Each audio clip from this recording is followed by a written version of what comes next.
wannan kwanan da ya abun da ya abun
Abdullahi Ibrahim, mute yourself. Mute yourself, student को Abdullahi. Right.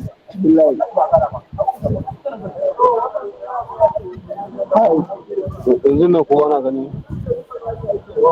Sai ne kuma ko sai duwan ta. Ba zai da inda za ba shi ka. Ina kala gani. Ko ya. To sola. Wannan an sa wani jere. Direktin kawai ne. Kai, kullum joma. Kama yin na ku da. A shi waɗanda ci ne. Munish.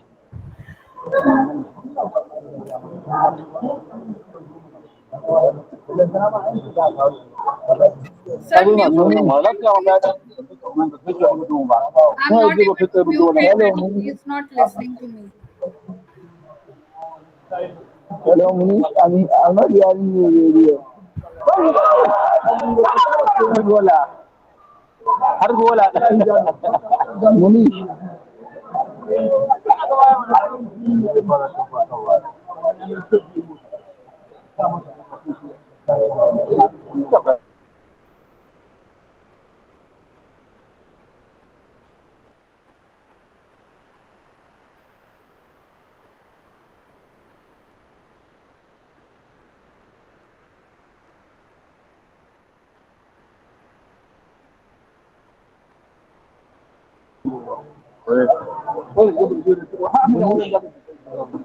Abdullahi, Hi, Munish. you have to ask something. You want to ask something, Yes. Abdullahi? Yes.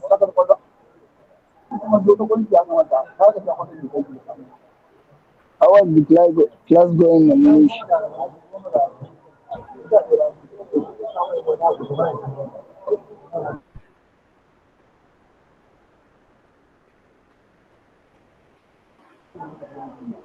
My Munish, God, how what was is the wrong, class? Ibrahim? Abdullahi Ibrahim.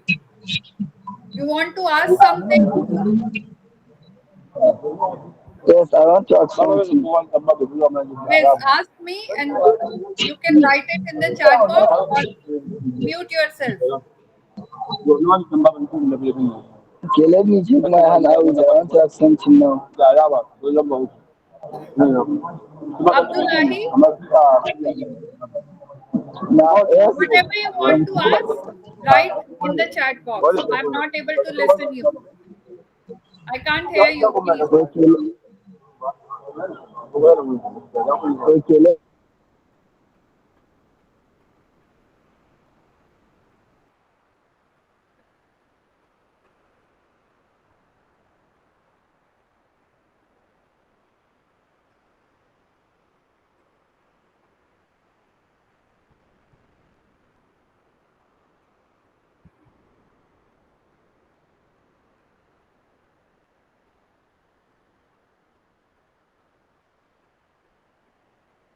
Okay. Good afternoon, everyone.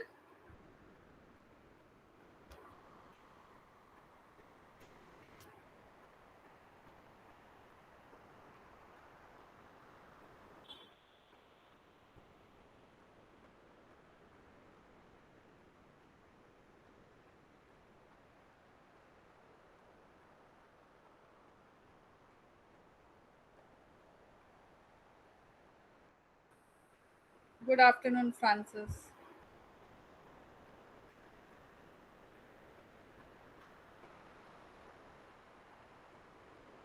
Yes.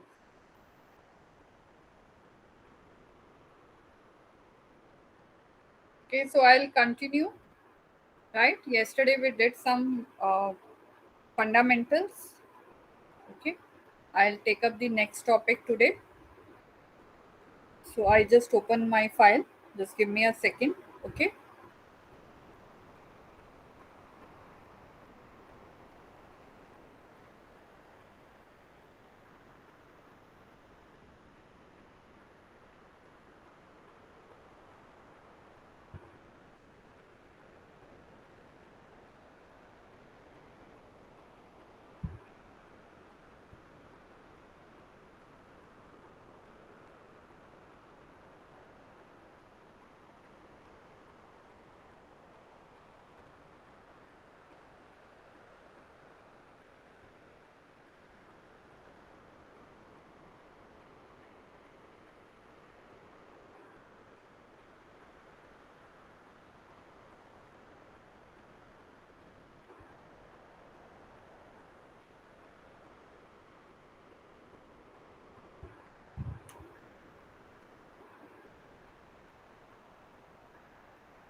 Yes. Is my screen visible to all of you? Francis, Norbert, Norbert, peace. Is my screen visible?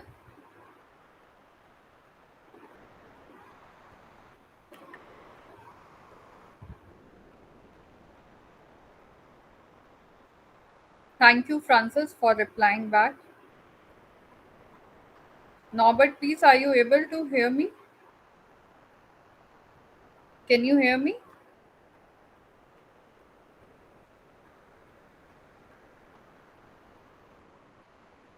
I don't know. Are you there? Norbert, please, are you there? Can you hear me?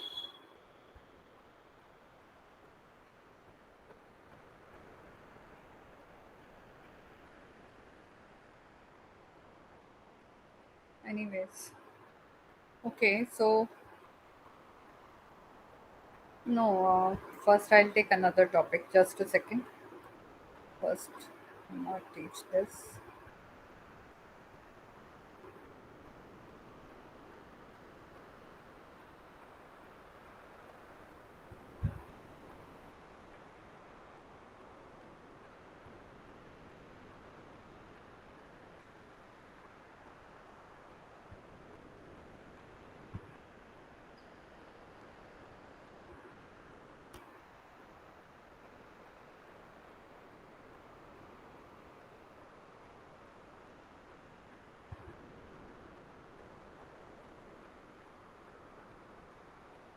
Okay. First, I'm taking another topic, right? Okay. So this is yesterday we did like computer has it can be divided into many components. Okay. So what are those components? We did the block diagram of computer also, right? So what we did in that block diagram?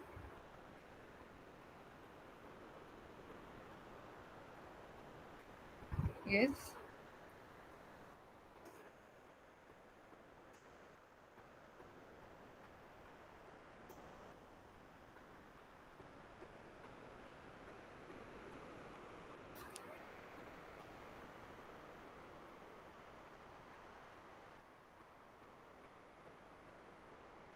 Yes, tell me what we did in components of computer yesterday. In block diagram or components of computer, both are same thing.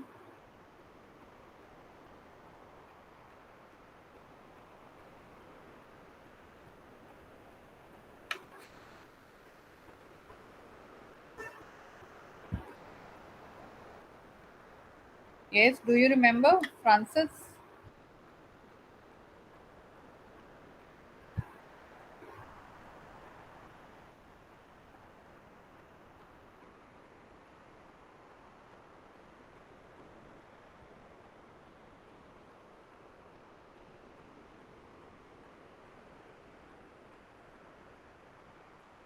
Hmm? Yes or no, Francis? Do you remember what we did yesterday? Different components of computer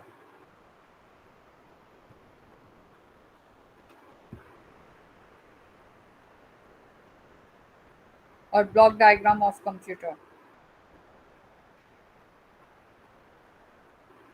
At least say yes or no.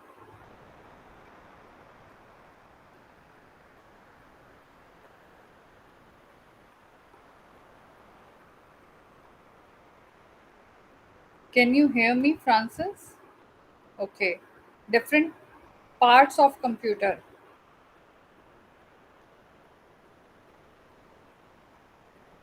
Different parts of computer. What are different parts of computer? Or different units of computer, we can say.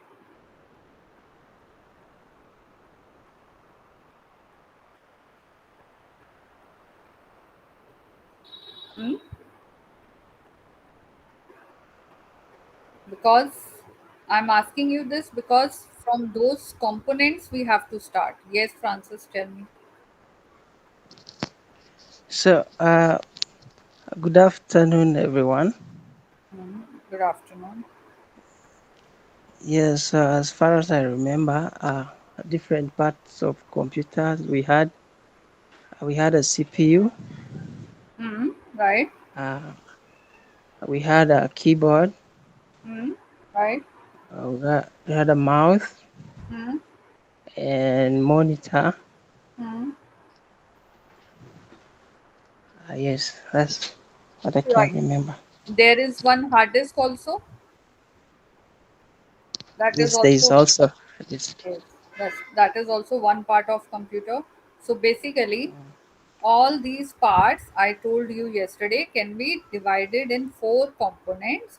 One is processor unit, one is input unit, one is output unit, and one is storage unit. So keyboard, mouse, all these come under which unit?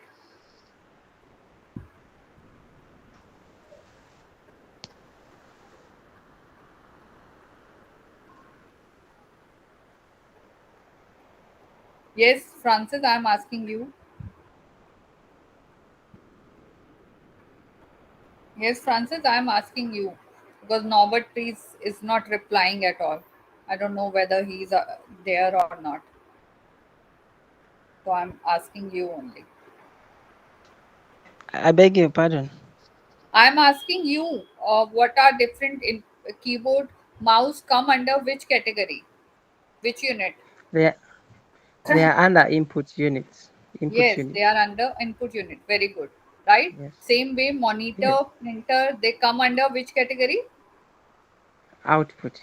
Very good, right? So first, Yeah. today I am starting with input unit and output unit devices, right? So first, today I am going to teach you what are the different input devices we have, what are the different output devices we have. It's not only keyboard and mouse, and it's not only monitor. Okay, there are there is a list of input devices and their types, output devices and their types. Okay, so today I'm starting with input and output unit, so that we will study in detail.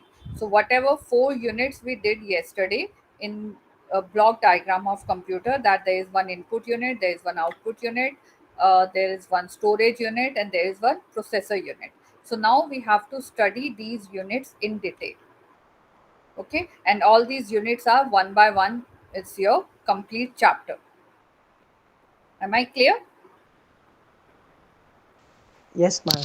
Right. Okay. So first I'm starting with input and output unit. So what are the different devices that come under input unit? That is keyboard, mouse. Okay. So I'm telling you all these devices one by one. What is keyboard? Keyboard, you know that there are around 100 keys. Okay. And that is called QWERTY standard keyboard, that you know. QWERTY is no in one line in your on your keyboard. Okay, and this is keyboard is just like a typewriter's style device. Earlier we used to have typewriter. Okay, so now on keyboard you have various types of keys. As I said, around 100 keys you have. So these keys can be divided in alpha. There can be some alphabet, there can be some numbers.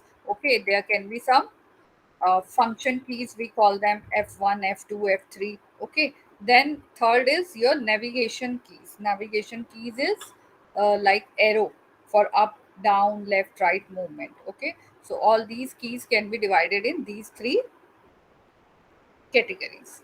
Next input device is mouse. Okay, now mouse we perform three four functions, or you can say action on this mouse. So one is left click, one is right click, one is double click. Okay, and one is drag and drop. Right? Clear? So these are the four actions that we can perform using mouse. Next is types of mouse. Okay, so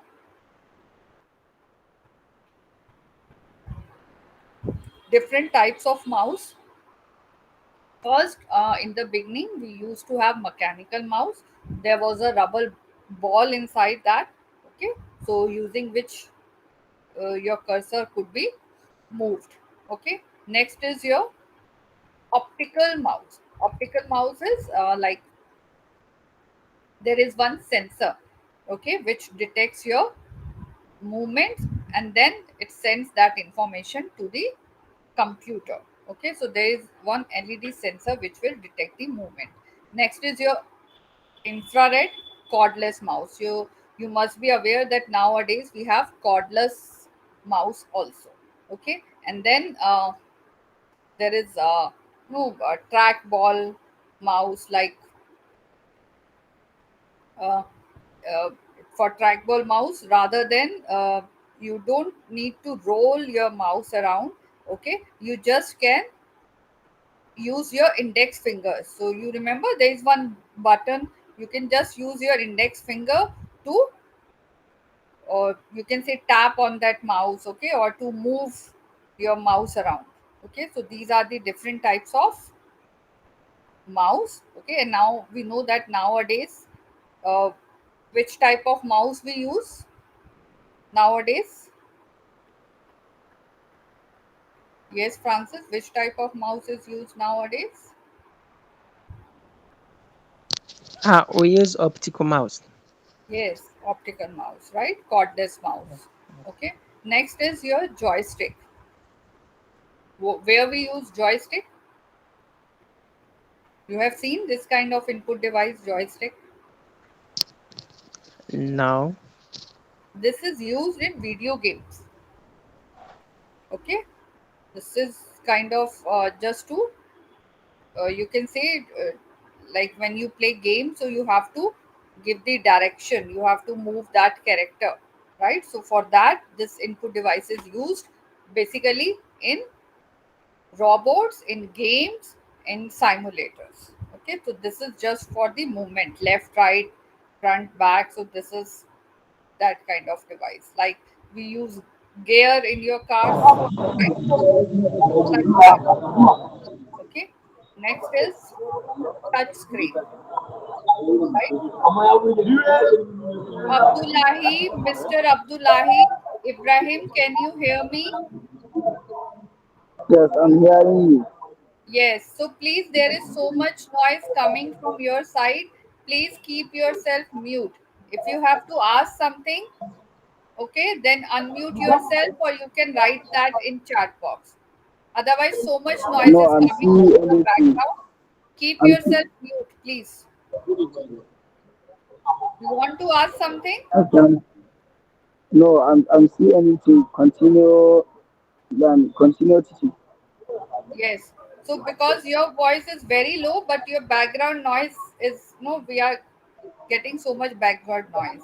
So that is why I'm saying keep yourself mute when you are listening.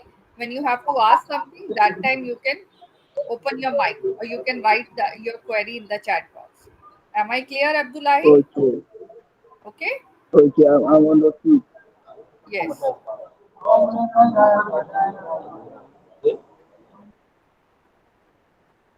Okay. So now this is next input devices, touch screen. So you must have seen this touch screen on many devices, on many gadgets, on many machine. Where you have seen this touch screen? Any example?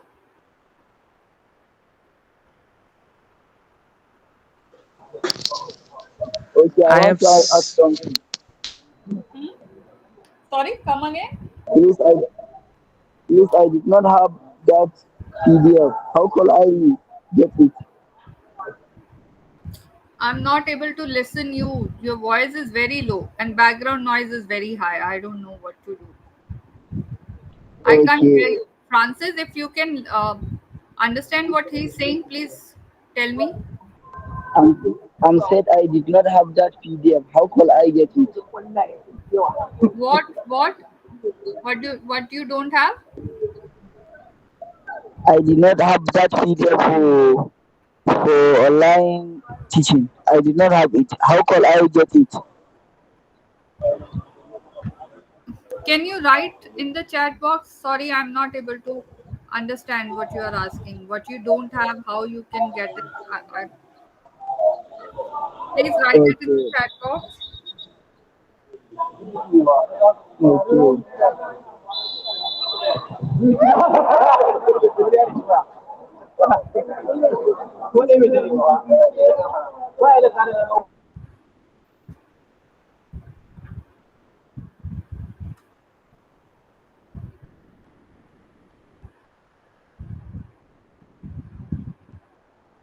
Okay, so yes, I was asking where you have seen touch screen. Any example? Can you give me any example where you have seen touch screen? Yes, so I have seen them with the iPads, Yes, very good. Right. then also phones, Hmm. and I've seen also some touchscreen laptops Yes, and very good. televisions. Yes. Yes, you have touch screen. Anybody else can give me some examples? Nayava, can you give me some examples where you use touch screen?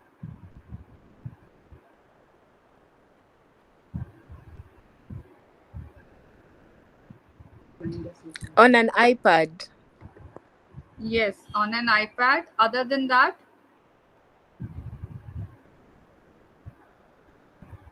okay, Abdullahi, I'll share this ATM file. machines. Yes, ATM machines. Right, Abdullahi, I got your point. I'll share this file with you if you want. These are my notes. Okay, so I prepared this for this classes specifically for giving the presentation. So I will not WhatsApp you. I will mail you, or I'll give you my mail ID, so you can ask me for these notes on my mail ID. Okay, so at the end of the class, I'll give my mail ID to you, right? Or I'll share this file here itself at the end of the lecture. Yes. Okay, sure. Yesterday lecture also and today's lecture also. I'll send the file to you, to everyone. Okay. And this is not compulsory for all of you to go through these notes. Yes, to all of you, I said. And you can study from anywhere. You can study from IGNU blogs. You can study from internet. Okay. And from any other book, if you have for fundamentals, you can refer any book, so you can study uh, these topics from any materials you have, right? Sorry, Abdullahi, I won't be able to share my contact. I can maximum share my mail ID, so that if you have any doubt, you can reach me or you can ask me. Okay, I cannot give you my number, right? Okay, so let's start. I was asking where you have seen this touch screen.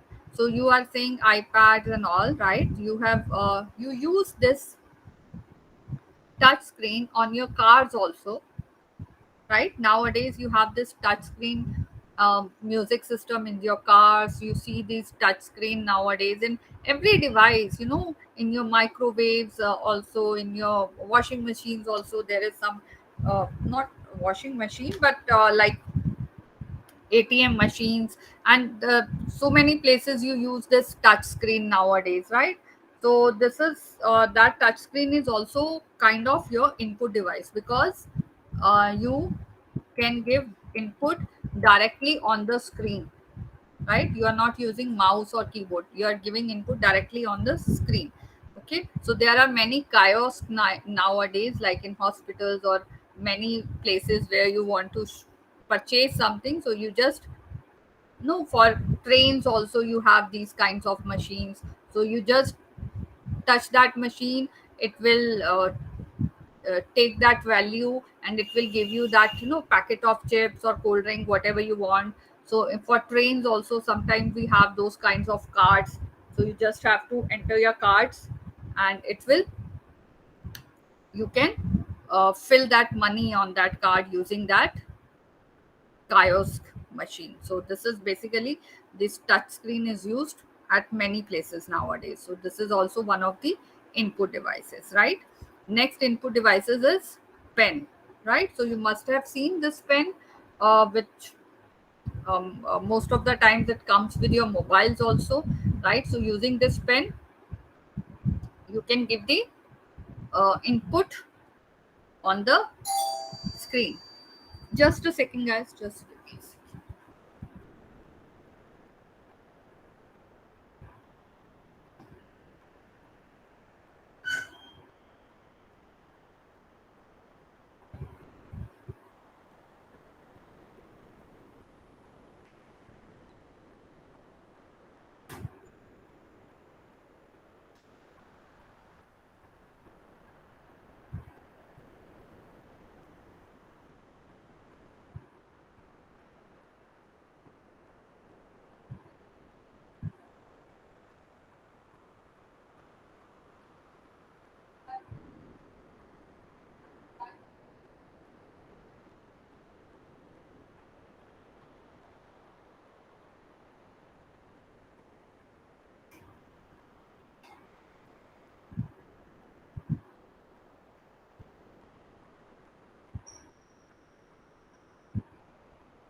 Okay, so what I was saying, like nowadays, many times you have this kind of pens. Okay, so to give input on your screen directly, right? So that is also one of the input device. Next is tablets. Okay, this is a special electronic writing area, you can say writing pad, okay, with a special pen. So sometimes what happens, like there is some graphic designers and who are not able to draw their images on the computer screen. Okay, so then they can draw these images on this tablet, you can on this graphic tablet. Okay, and then whatever brush strokes they are using and all that, whatever they are drawing, that will come up on the screen. Okay, so this is also one of the input device. Then microphone. So microphone is your input device and output device. Microphone is an output device. No, microphone is input device. Oh. And what are speakers? Input device or output device? Speakers are output. And Nava, what do you say?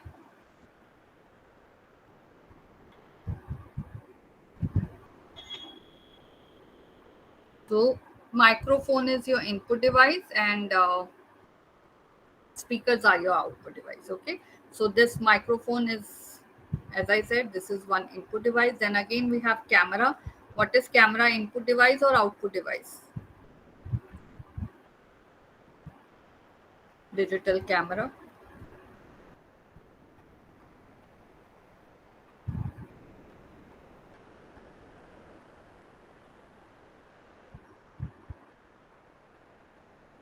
Hmm?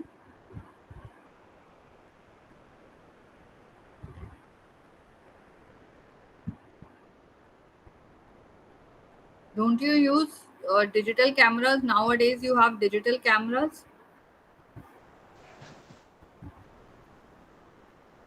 So digital camera is your input device, because using cameras you can take pictures, and then using this camera you can transfer those pictures in your computer. Okay, so this is your digital camera is also an input device. Okay, next we have some kind of scanners. So have you heard this term, scanners? What is scanner?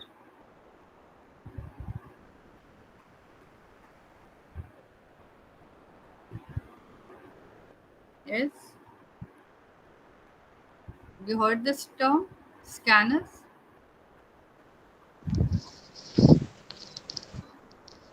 Yes, Francis, tell me. Yes, scanners are input devices. Yes. So where you have heard this term scanner? Have you seen this anywhere? Anyone? Nyava, I'm right now I'm asking about scanners, if you can hear me.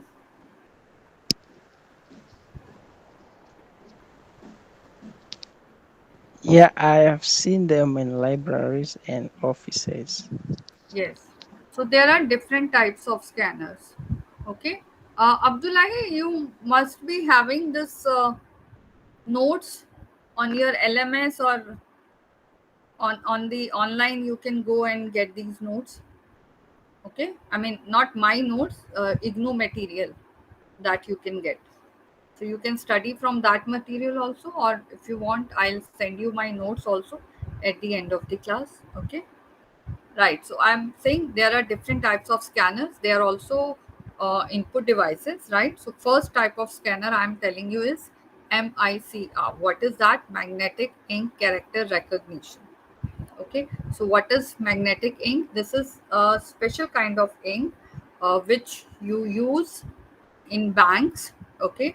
And like in your checkbooks. Okay, so in banks, on the checkbooks they write the check number in a special kind of ink. Okay, and that is magnetic ink. using which the check numbers are printed. Now, to read those magnetic ink characters, we have special type of scanners which are called MICR scanner, magnet, which will pick up those numbers which are written on the checks using magnetic ink. Am I clear? Yes. So this is uh, used in banks, but their limitation is that they can read maximum up to 14 characters. Okay, so just to process it fast, we have these kind of scanners, right? Then we have handheld scanners also. Handheld scanners are which you use in which you see in departmental stores, right? They have one kind of scanners in their hand to read the price tag from the products. Am I right? Yes. So that is your handheld scanners. Then we have so scanner is basically when you scan some data from the source document into the computer. So it's basically convert that document into the digital form. Okay, so that data, if you have some handwritten notes or something, so you can scan them and it will be converted into the digitized form. Okay, which can be stored in computer, which can be no later we can use them as a digital document in the computers. Okay, so now we'll see we are seeing different types of scanners. So one is your, as I said, MICR, then handheld scanner, then next is your OCR, optical character recognition. Now this is what this is. OCR is the mechanical or electronic translation of scanned images of, as I was telling you, if there is some handwritten notes, some typed page, some printed text, and then if you want to convert that into machine language, you can say machine encoded, right? So this is used basically to convert books and documents into the electronic files, digital files. Okay, so this is used generally for the websites when they want to publish some text, some documents. Okay, so that time they use OCR, so they can scan the documents also and then they can edit also. Okay, they can search also. When it is saved in your file, then they can search for any word in that book, or they can edit that page. So you can do many types of editing also. Okay, so this is OCR, to convert the some typed or some handwritten documents into the digital form. Okay, so this is OCR scanner. So next is your OMR. OMR is optical mark recognition. Now, what is optical mark recognition? You have heard about OMR sheets. You guys knows about OMR sheets?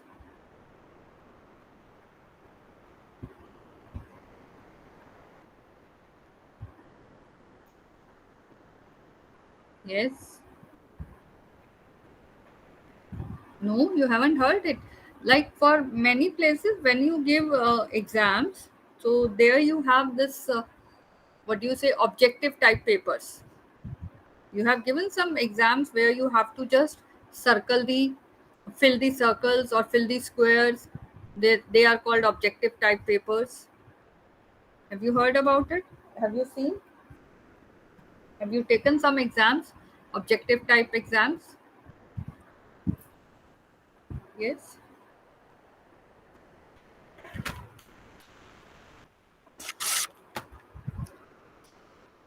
So I'm surprised that you haven't seen any papers where you just have to circle, like there are A, B, C, D, four options, and you just have to circle which option is correct.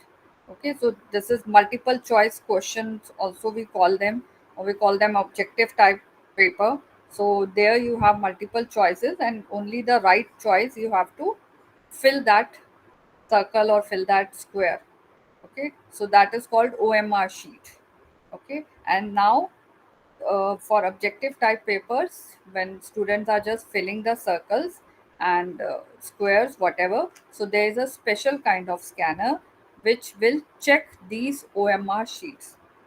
So these OMR sheets, which students are appearing in this kind of paper, they are not generally checked manually. Okay, they are checked by a, you can say they are picked by a machine or by a scanner, okay, which will pick up those symbols only which you have filled up, those circles or those whatever shapes, squares, right? So it will pick up only those filled circles or filled square, whichever shape is there. So that is called your OMR. Okay, so that can be used for your question paper also. That can be for, if you go to some market and they give you some form, some survey form, okay, feedback form sometimes, right? So there you just have to circle that.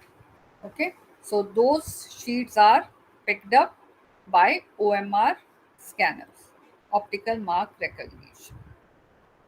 Okay, so this is your another type of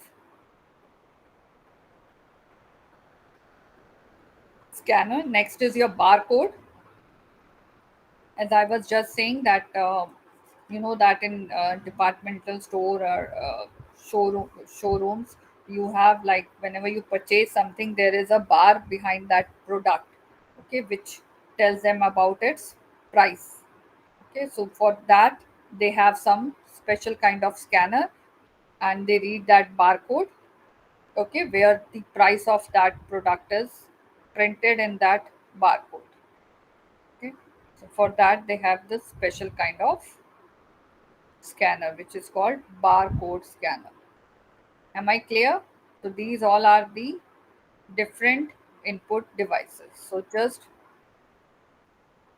uh, I'm just repeating once again for those students who just joined late. So we did keyboard, mouse, digital cameras, touch screen, microphones, okay, scanners.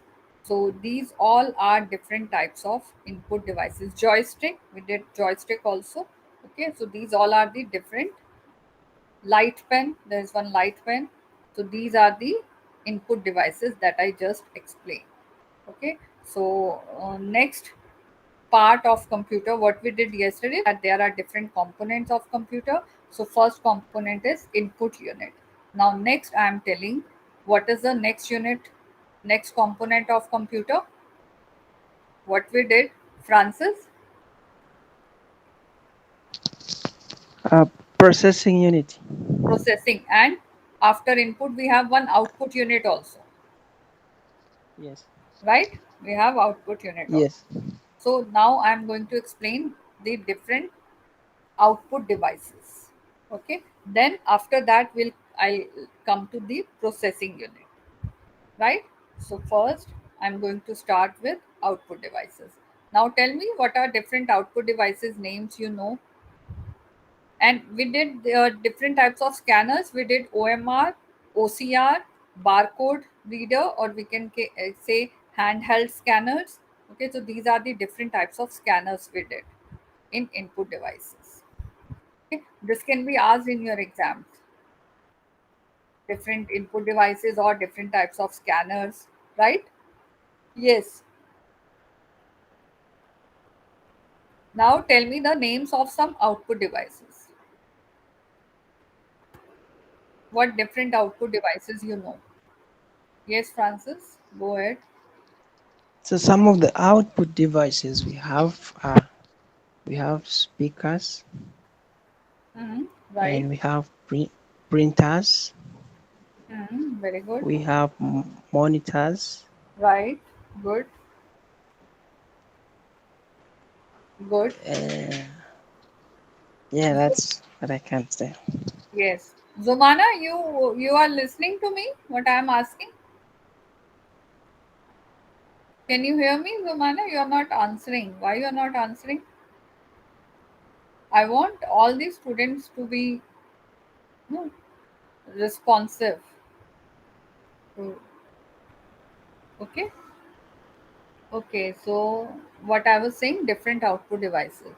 So first, as he very well explained, printers, monitors, okay, speakers, these all are the output devices. Now I will explain all these output devices in detail, one by one. Different types of printers, different types of monitors. Okay, this can be asked in long question in your exam. Okay, right? Zomana Zanga. So please answer when I ask you something. Okay.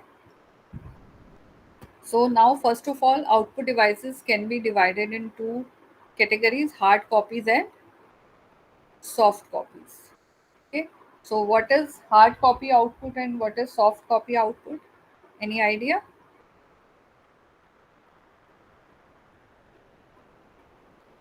Which output devices give us the hard copy and which output device give us the soft copy?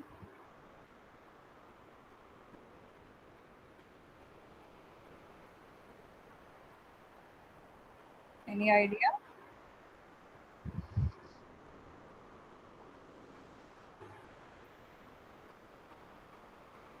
Yes, Francis, go ahead. Yes, so printers give us hard copies, Very good, right. So and printer, monitor, yes, monitors, right. and then monitors give us soft copies Very good. for, Monitors for give us display. whatever we see on the screen, that is the soft copy output. Okay, and then if I have to give, if you ask me some output, so I'll ask you whether you want the soft copy or you want the hard copy. Like if you say, ma'am, give us your notes. So I will ask you, you want my notes in hard copy or soft copy? Okay, so hard copy means you want the printout, you want this on the paper, or soft copy means you want me to mail it or you want me to give it in a pen drive. Okay, so that is the soft copy, right? So now these two types can be there can be two types of this output. Now what we use for hard copy, we use for hard copy we use printers, plotters. Okay, so that I'll come to that. First, we are discussing about the soft copy. That is, we see the soft copy on the screen, which we can see on the screen. So, different types of monitors and screens. That is your first output device. Okay. So, first, in earlier, the first type of monitors. If you have seen the uh, types of TVs, old TVs. So they were very bulky, they were of very big size, very thick screen. Thickness of the screen is very uh, so much thickness of that screen. So that is was your the older output device, and that we call that CRT, cathode ray tube. Okay, cathode ray tube. So that was the first type of monitor, CRT monitor. And in CRT, basically it uses three colors: RGB, red, green, and blue. It uses these three color, and using these three color, it shows us the combination of all the colors. Okay, so here I have mentioned that how that CRT monitor works. Okay, so this is there is a coating, phosphorus coating. Okay, and there is a kind of behind that screen that it will no it will you can say sprinkle, or it will spread the beam of electrons. Okay, and you have to refresh that again and again. Okay, so otherwise this the quality of that image, that picture on the screen will start diminishing. Okay, so this is kind of, you can say, like 60 times per second it usually take to retain a clear screen image, right? So scan rate, the number of time the screen is refreshed, so this is refreshed around 60 times per second. Okay, to give you that clear image. So this was the in the oldest technology, CRT. Okay, and then basically how we see the output on the screen. What happens, like on monitors, every dot is called a pixel. What is this called? Pixel. Now whatever image we see on the screen, like whether it is an alphabet, okay, or whether you see a heart, whatever image or picture or text you are seeing, that is made up of some dots, or that is made up of some pixels. Okay, like I give you one example, like you see in the lifts. What do you see? Like if you press 7, it will illuminate those, uh, you can say, shapes, which will make 7. Okay, and if you press 8, number 8, then it will illuminate those, you can say, pixel, which will show you 8. So that means what I'm trying to tell you is, like, whichever button you press accordingly, there are so many dots on that screen, but whichever number you press, according to that, it will illuminate those pixels, those dots. Okay, so the same way on your screen also, there are so many dots, there are so many pixels, but just depending on whichever key you are pressing. Okay, so if you press A, so those pixels which makes A will illuminate. Okay, and that will show you the shape of A, right? But why don't you see those dots when you have written, like a computer? Suppose when computer is written, why don't you see those dots? Because they are so close to each other that you cannot see them with naked eyes. Okay, in because there are so many pixels in thousands. Okay, they are so close to each other. So this is called the resolution of the screen. More pixels, that means better resolutions, because you can see a more clear picture, you cannot see the dots in between, right? In earlier versions of printer, if you have seen, there was one dot matrix printer.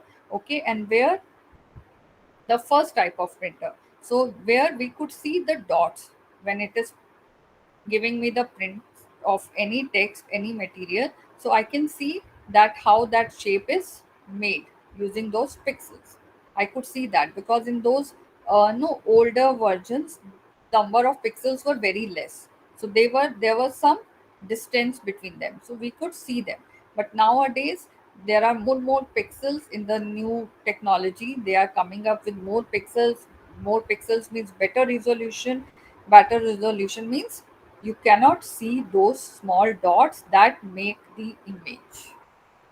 Okay, so like earlier it was 800 by 600, or then it was 1024 by 768, then it was 1600 by 1200. Why it is written, why it is written like 1600 by 1200? Because it tells you the number of dots horizontally and vertically.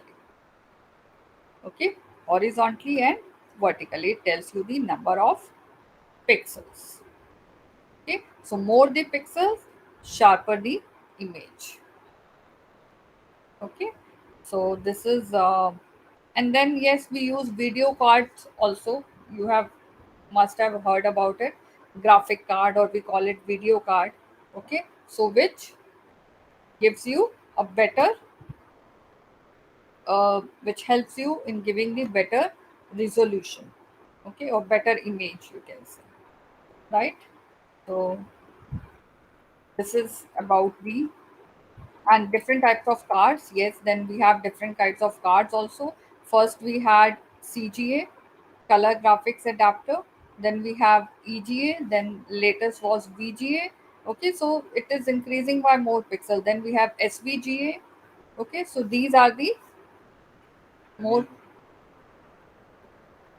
ex-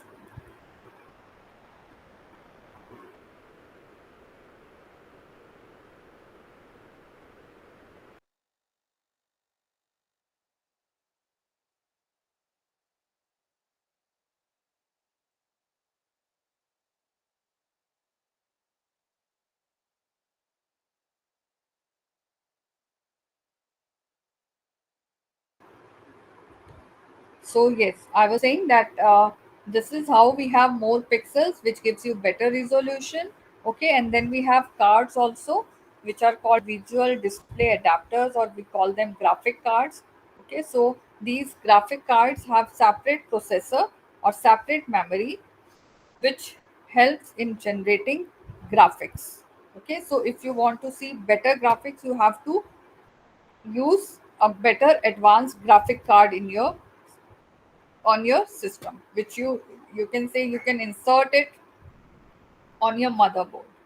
Okay, so these cards have no as I said, the different generations. Earlier CGA, then EGA, then VGA. So more cards means more pixels. Okay, and more pixels means better clarity, right? So this was, then after that, CRT monitors, then came flat panel monitor, this kind of, we call them LCD screens. You must have seen it, TVs with LCD screen. So the full form is liquid crystal display. Okay, and there was again some layers of lights. Okay, which is no liquid crystals. Okay, which contains liquid crystals. So then these kind of screens were there in the market. Okay, so they use large amount of light to make a pixel lighter or darker. So uh, we used all these pixels and their clarity electronically.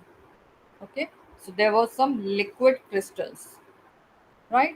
So we call them plasma displays also. Okay, so these LCD screens were there in the market. We call them TFT also, or plasma panels also, right? So they were obviously lightweight than CRT monitors. Okay, and they consumed less power also, but obviously they were expensive than CRT. Okay, then next, what is the latest type of screen in the market? Anyone? I think that is missed in this file somehow. I'll add that to my file. What is the latest type of screen we have in the market after LCDs? What we had? Yes, anyone? We had CRT, we had LCD, then what is the latest type of monitors we have?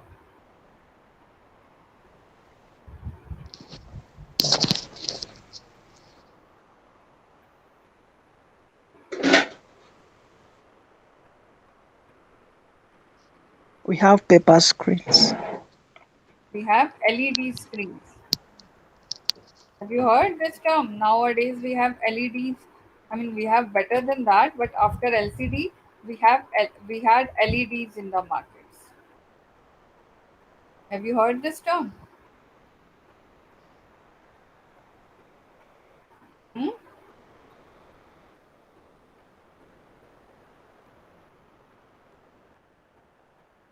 Yes.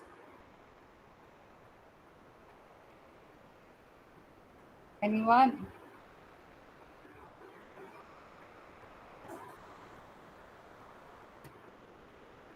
What is the full form of LEDs?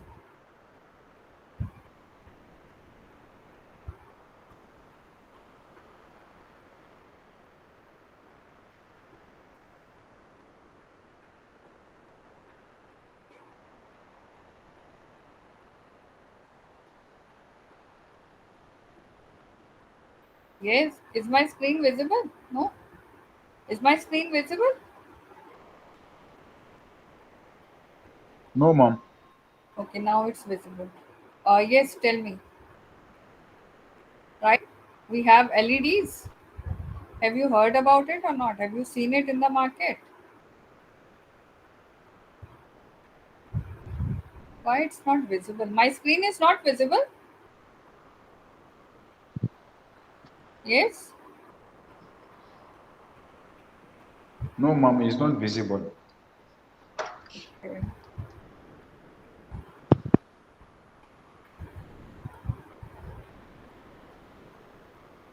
It's not visible. Just a second. I just share it again.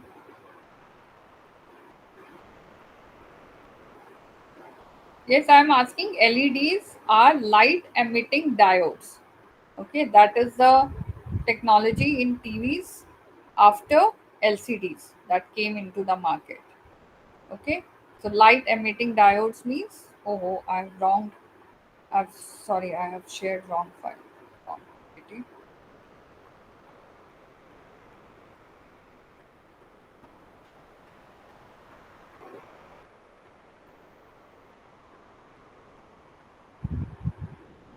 Yes, now it's visible, right?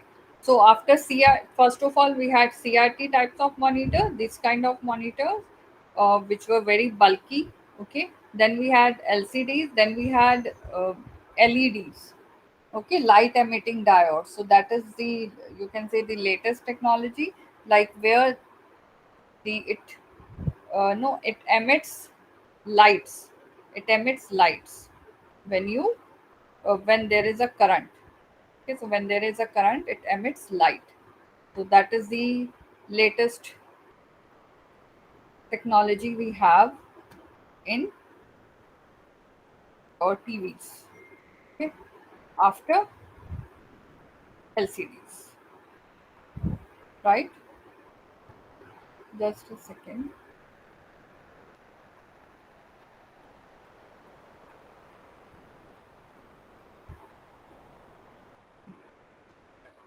This is the another type of monitors. Okay, and then after that, what is the next type of output device we have after the monitor? Next type of output devices, printers. Okay, then again we can divide the printers into categories: impact printer and non-impact printer. Now what is the difference between this impact and non-impact? First of all, impact means this is kind of if you have seen typewriters. Okay, if you have seen typewriters, so in typewriters what happens, like whenever you hit a key, whenever you hit a button, so there is a kind of uh, you can say with that button there is a kind of hammer or pin, you can say, which will strike on the paper. Okay, which is with that key. Okay, that will strike on the paper. So impact technology means where there will be some pressure, there will be some kind of pins or hammer behind the paper. Okay, so when I press some key, that hammer or that pins, you can say, will make an impression on that paper. How it will make an impression? Because there will be one ribbon paper in between your normal white paper and that typewriter pin, you can say. Okay, so that typewriter pin will make an impression on the ribboned paper, and that paper will be print, and that ribbon expression will be printed, inked expression will be printed on your white paper. Okay, so here also I have written that impact means there is some hammer type of it will use some pressure, you can say. Okay, it will hammer, it will strike that key on the paper. It's just like a typewriter. Okay, and it will strike a ribbon against the paper. Whenever you hit some, whenever you press some key, so it will hit the paper with a hammer and ribbon against a character. It will strike that ribbon against the paper. Are you getting it? There will be a ribbon and there will be a hammer, and when you press, that hammer will make expression on the ribbon and that ink will be printed on the paper. Am I clear? Yes. So this is called non-impact or impact printer. And non-impact means which will not use any kind of pins or hammer to make that impression on the paper. Okay, so now we'll see different types of impact printer and different types of non-impact printer. Okay, so first of all, what we have in impact printer, the first is your, what do you say, dot matrix. Okay, so what I was just mentioning, that in dot matrix is the oldest type of printer, where the quality was not so good, because there were very less number of pixels, okay, and we could see the pixels in our image, that our image is made up of those pixels because there was some gap in between that, okay, and it was based on that impact printer. It comes under impact printer technology. Then second was line printers. It's just to print the entire line at a time, okay. Then next is band printer. Band printer is this, you can see, which is again there is some characters are embossed on that, okay, and when you rotate that band, that particular character will be embossed on your paper when you press the character against a ribbon, okay. Then we have non-impact printer. Non-impact, so obviously nowadays which printers we use? What do you think, which type of printers are used nowadays? Impact printer or non-impact printer?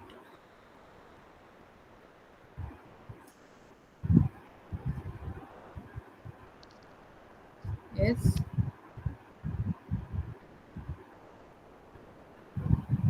I want all of you to reply.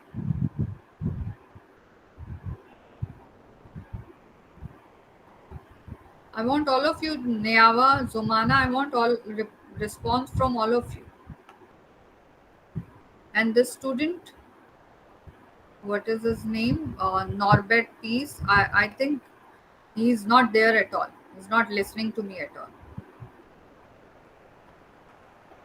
Please, all of you, respond in the class. Yes, tell me which printers we use nowadays.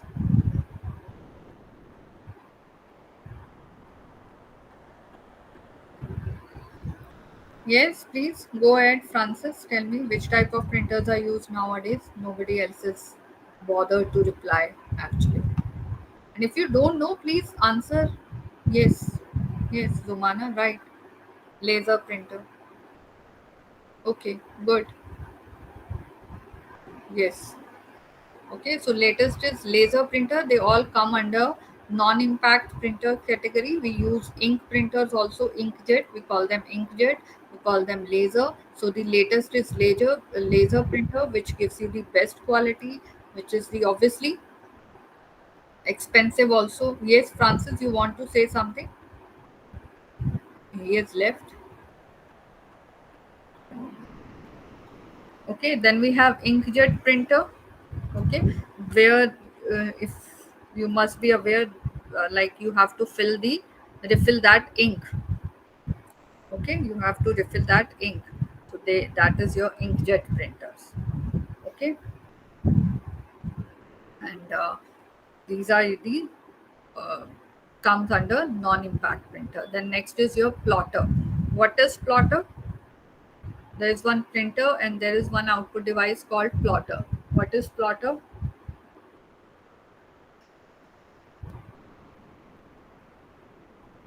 Yes, plotter is when we want to give a printout and its size is very big. It's like not of a size of a paper. When we have to give a printout on a paper, then we use printer. But when the size of the output is very big, like we have to print some banners, something like that, so we use printers. Okay, where the size of the paper is very big. Okay, and then it can be again of two types. One is like this flatbed, okay, and it can be in the shape of drum, or you can say rotating clockwise or anti-clockwise. Okay, so there can be drum plotter and there can be flatbed plotter. Then for voice output, as we just discussed, which output device we use, if we have to give the voice output, which output device will be used?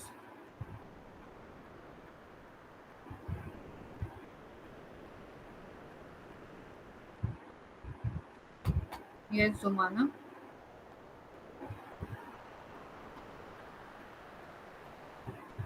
Yes, we use speakers. Okay, so speaker is also your output device for music or for that. You use speakers. Okay, and just a second. Now I'll start with the next topic. I'll share another file.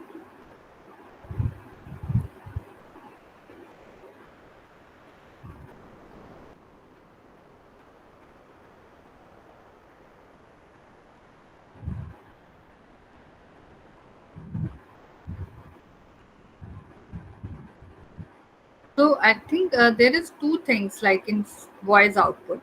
One is speakers, obviously, when you want some listen some music or something, and there is some voice output also. Like if you have seen that Alexa, like when you can talk to the computer, you don't want to type to search anything on the Google. You will speak up, and it will read the answer for you. Okay, you don't have to read even, it will speak the answer for you. That is also voice output. Okay, so nowadays we use voice output also. Am I clear? Input and output devices are clear, all of you? Yes, yes, very right. Google Assistant, very good, right? Okay, so now that was your input unit, then we did output unit, then next we'll come to the processing unit. Okay, now I'll share that file with you. Just a second.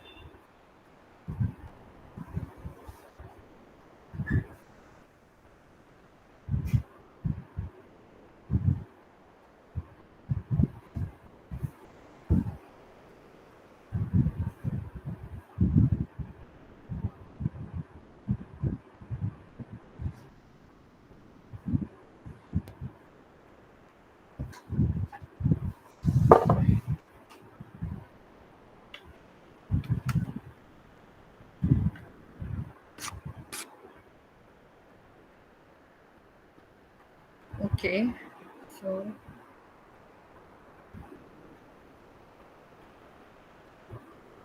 now as we did four types of units out yesterday in components of computer: input unit, output unit, processing unit, and what was the fourth one? Anyone remembers?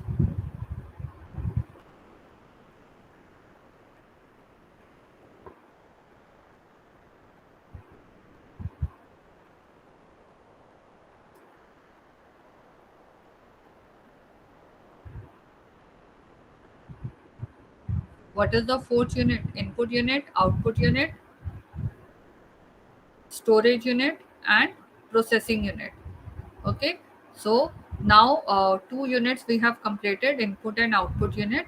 Now I'm going to start with third and fourth, that is processing unit and storage unit, or we can call it processing unit and memory unit. We can call it memory unit or storage unit. Okay, so these two units we have to start. So processing unit is what? Processing unit is your CPU, right? So that CPU, whatever instruction you give, whatever input you give, that CPU will process that instruction as per user's instruction. Okay, it will process the data. Now what fourth unit we have to study? That is your storage unit. Okay, now what devices come under storage unit? Anyone?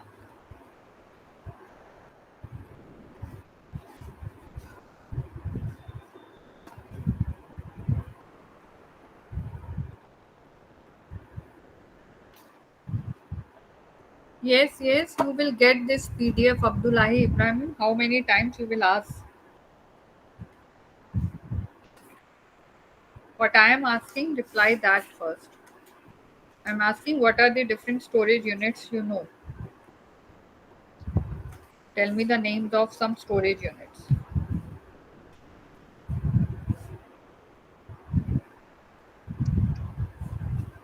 Can I answer that? Yes, okay. Nobody else is interested? Can I answer that? Yes, yes, please go ahead. Yeah, we have hard drives. Yes. What else? We have we have memory stick. We Hmm? have floppy disks. Yes, floppy disk, right? Good. Yeah, those are the Yes. ones I can say. Pen drives, right? Pen drives. That is also your secondary storage device. Okay. Or memory device, we can say. Okay.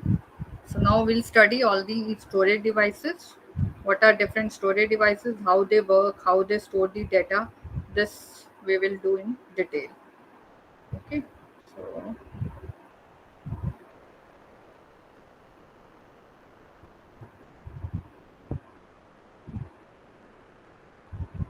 yes.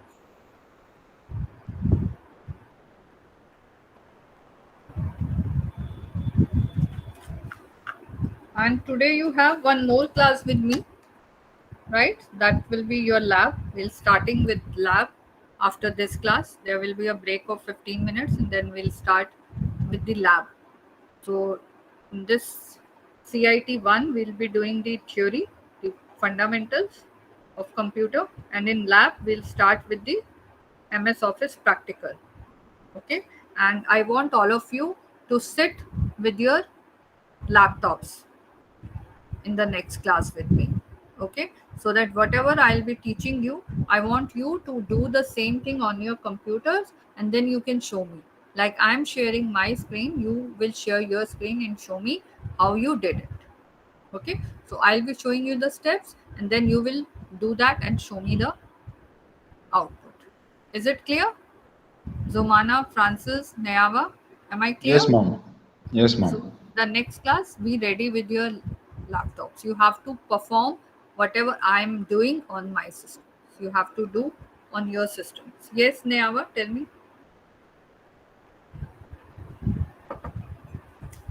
Yes, Nayava, you want to ask something? Yes, I do. Yes, go ahead. Yeah. Yes, I have a bit of a challenge. I The laptop that I'm using is a Chromebook. It doesn't work like a normal computer.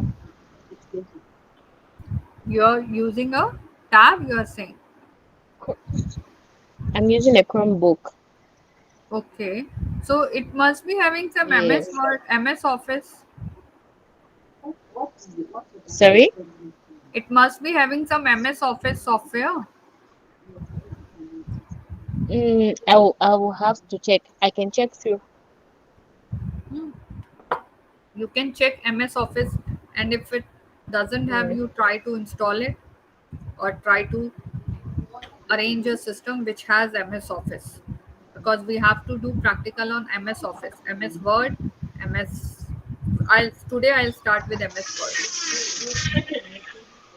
Okay, okay. but MS Office is a complete package. So when you install that, it will have MS Word, MS PowerPoint, MS Excel. All these software will come under that one package. So either Okay. your All right. system, whichever system you are using right now, I think it should have some MS Office package, and otherwise you try to arrange one. Okay, Okay. All right. and others also be ready with your system. Yes, Francis, tell me. Yeah, ma'am. I also have a challenge. Hmm. So currently conducting these classes, I'm using my phone, but I have a desktop computer. How can I be able to show that up to show that You are saying you on don't have a online? laptop or computer. No, I have a desktop without a UCAM, so currently I'm using my phone for this session. You have a desktop with you, na? Yes, So you can run whatever steps I'll be telling you, whatever options you can run those option on your desktop, yes. right? And can't you join from your desktop?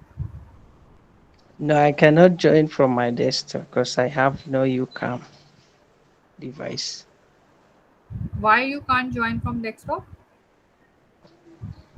It's challenging. I act like I'm figuring out how to do it, but I can't. So that's why I'm using my phone right now, currently.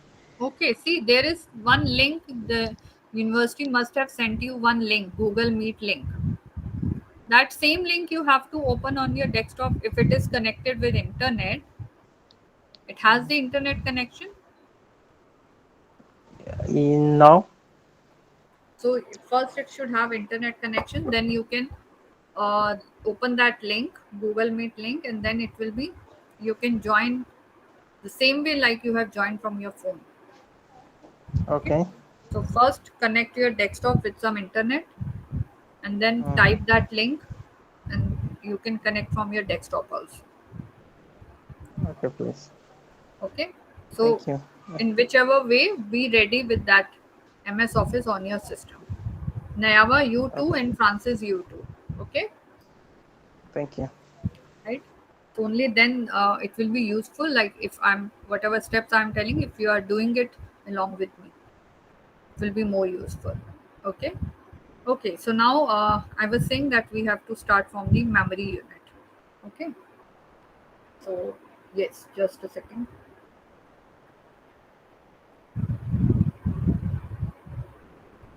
So yes, memory unit or storage unit, we can say, right? So like, what is memory? Memory is the unit of how much data we can store in our system, or how much data we can store on our storage devices. Okay, like we have uh, to measure milk, we have liter; to measure cloth, we have meter. Same way, the measuring unit to measure your storage capacity, how we measure that? We measure that in your memory. Okay, what is the memory of your mobiles? Tell me.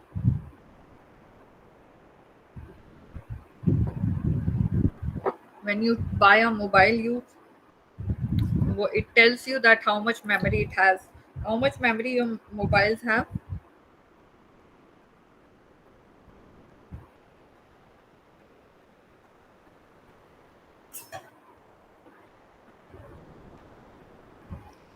Don't have any idea about the memory of your mobiles? Yes.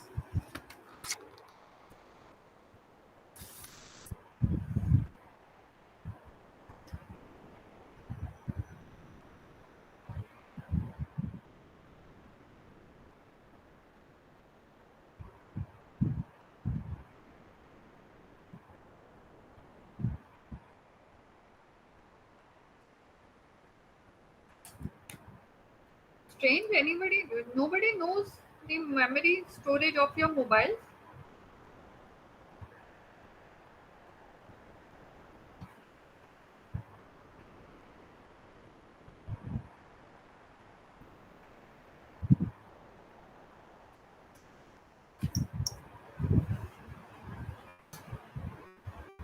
Yes, different memory capacity. Tell me how you measure that.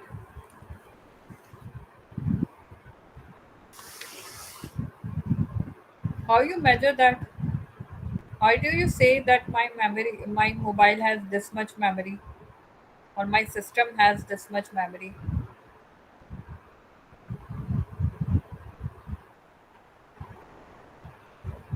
That's Nayava.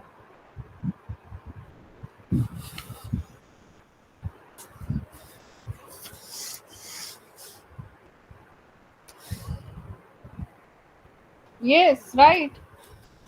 You say that my uh, uh, mobile has 128 MB, or my system has no 256 MB, GB, RAM, hard disk, all these terms. Don't you use MB, GB terms, right? So this is the unit of measurement of the storage capacity. Okay, so it starts from the bit, that is the smallest unit, and collection of 8 bits makes 1 byte. Okay, then 1024 bytes make 1 KB. Okay, then 1024 KB make 1 MB, right? Then 1024 MB make 1 GB, okay, gigabyte, and 1024 GB make 1 TB, terabyte. Okay, so this is the up to terabyte only I am telling you, but you have memory after this terabyte also. Okay, so tomorrow I'll ask you what is the memory we have after gigabytes. Gigahertz we use, Francis, for processor speed. Okay, hertz means that is used for measuring the processor speed, right? For measuring the storage capacity, we use MB, GB, right? For when we speak of RAM or hard disk, right? Zumana, right? Nyava, okay. I hope you have heard these terms before. We use these terms with mobiles also, not only with computers, okay, or any tab or any device gadget you use. In fact, sometimes now when you use some digital photo frames, there also we use that this much memory it has. You use some digital cameras, there also we use that it has this much, RAM and space and memory, all that. So we use these terms with all the digital devices when we talk about their storage capacity, right, Zumana, everyone? Okay. So Okay, yes, ma'am. now I'm going to start with the types of memory. So there I told you the different units of memory, MB, GB, right? Now telling you the different types. We can divide all the memory devices we have. We can divide all these memory devices in two categories. First is primary memory, okay, and second is secondary memory. But here I am telling you three categories. One is processor memory also. So basically, in some books, you will see that this processor memory is also defined inside primary memory. Okay, so one is processor memory, second is primary memory, third is secondary memory. Okay, and at some places, it is written that this processor memory is also come under primary memory. Clear? Okay, so now what is this primary and secondary memory? So first I'm telling you primary memory. So you must have read about RAM, ROM. Okay, so all these come under primary memory. Okay, right? And what when we talk about pen drive, floppy drive, hard disk, they all come under secondary memory. Okay, so I'll tell you the differences between these memories, and there is one processor memory. Processor memory is registers. Okay, registers is called your primary memory. When we say that this is a 32-bit computer, that means that computer has 32 registers. Yes, Nyava, why, what you are not getting? Tell me which point you didn't get, Nyava. You can ask.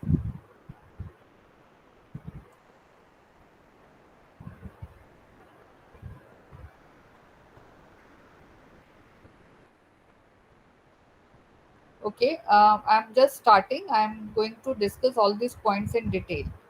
Okay, so just wait. So I'm just telling you that RAM and ROM come under primary memory. Your hard disk, pen drive, they all come under secondary memory. And registers, they come under internal processor memory. Okay, what is internal processor memory? That is registers. So why they are called processor memory? Because they are placed on the processor itself, on the CPU itself. Okay, now what happens? Now you understand this logic. What happens Like there are three these memories we have: internal, registers, okay, primary, secondary, these three types of memories we have. Now, as I have written, registers and cache memory, they come under internal memory. RAM and ROM, they come under primary memory, and your hard disk, magnetic disk, all these come under secondary memory. Right, now what are the differences? The storage capacity of the secondary memory is the highest, okay, is the largest. Then primary memory is can store data less than the secondary memory, and registers can store the least space. They have got the least space. Okay, so what I have written here, this have the high, then highest storage capacity, then low, and then low. Okay, so they have got the highest storage capacity. So this is going from high to low, right? Then what about the cost? Now we know that.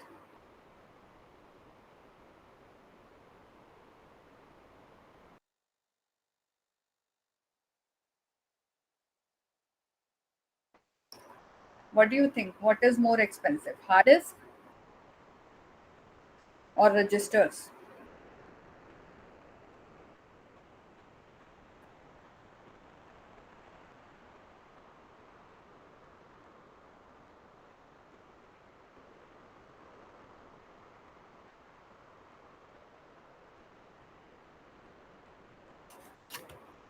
Which is least expensive and which is most expensive?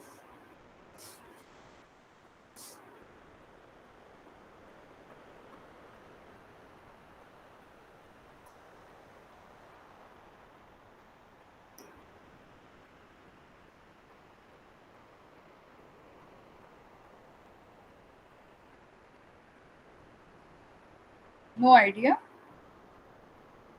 Yes.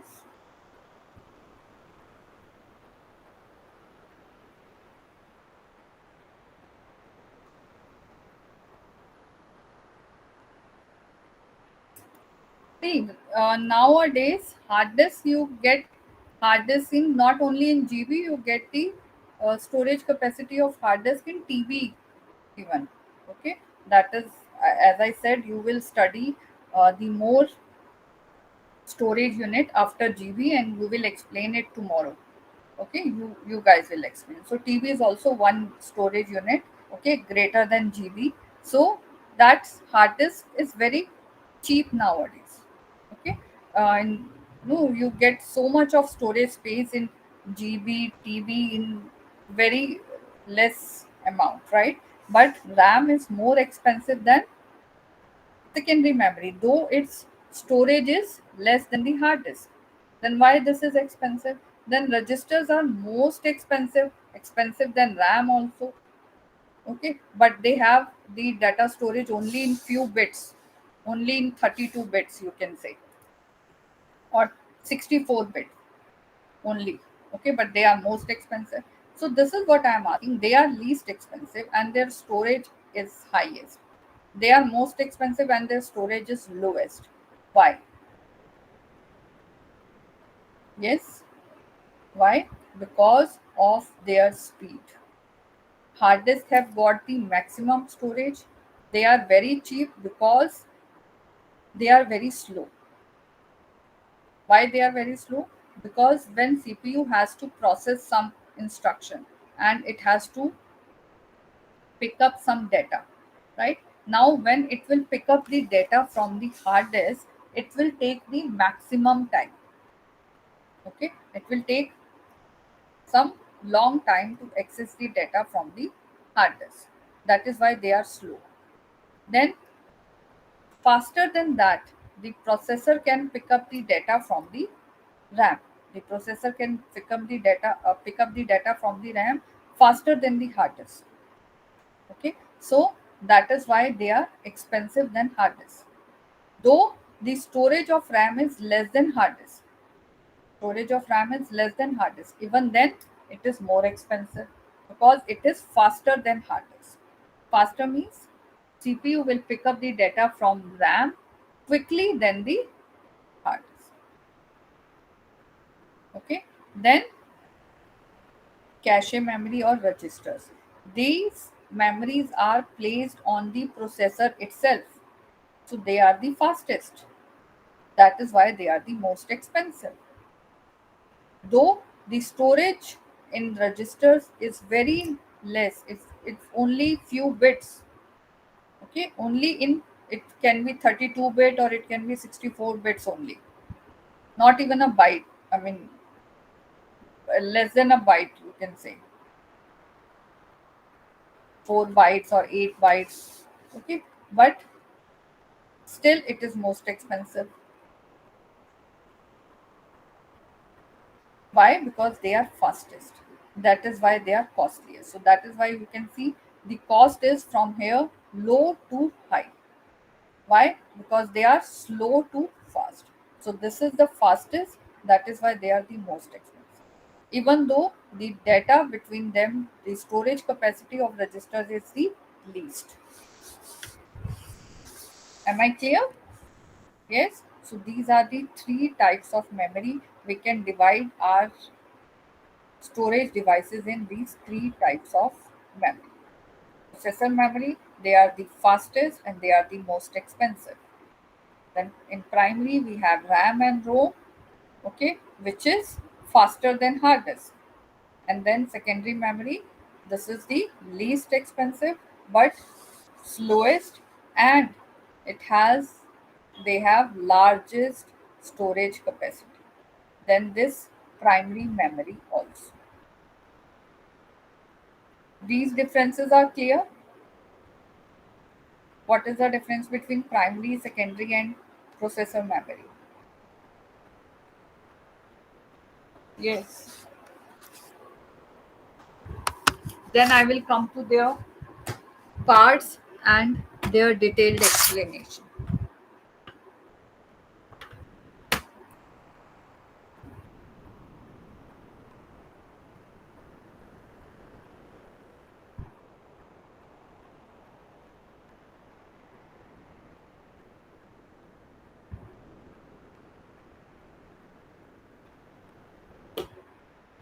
Yes.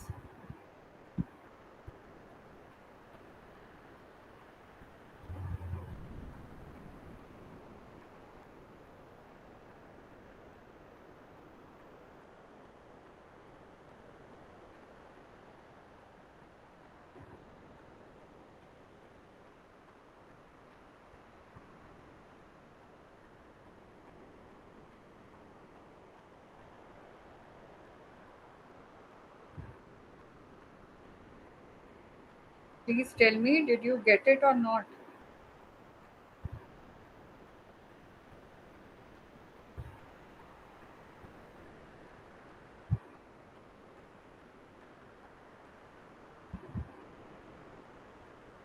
Is this clear? What I just explained?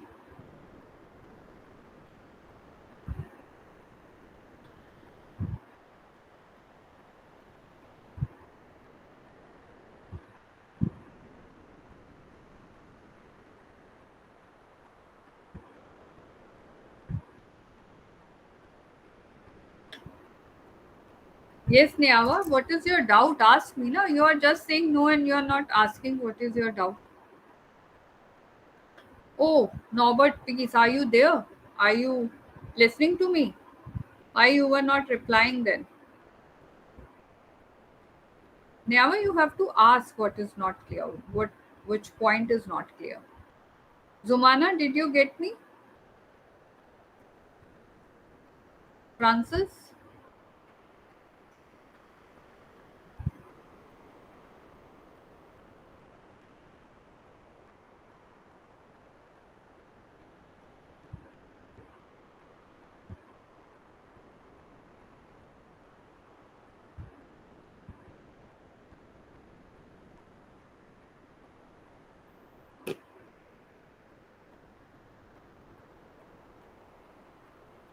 I can't help it. Again and again, your network is going, Niava. Every topic you are missing. But at least you could write, Norbert, please, like the way you are writing right now.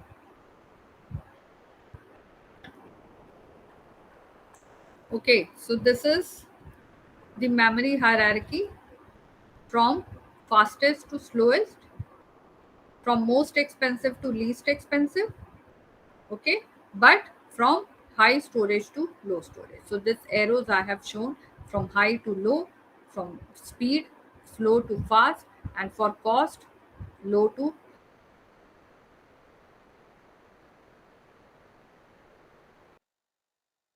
come under this primary, secondary, and registers and your processor memory. Okay, now we have to study these devices in detail. So as I said, uh, why they are fastest, because why they are slowest, because there is a some, you can say there is some space. No, this secondary memory is far from the CPU. Okay, so that is why when CPU has to pick up some data or some instruction for processing, and when it will pick that data from the secondary memory, from your hard disk, it will take time, because this is away from the, this is far from the processor, right? Then in between comes the RAM and ROM. Okay, so what happens, why we use RAM? Because whatever data is there in the hard disk, the processor gets that data in the RAM, so that it should not take time to access data from the hard disk, because this is very far from the processor. So what happens, we keep that data ready in the RAM, so the processor will pick up the data from the RAM.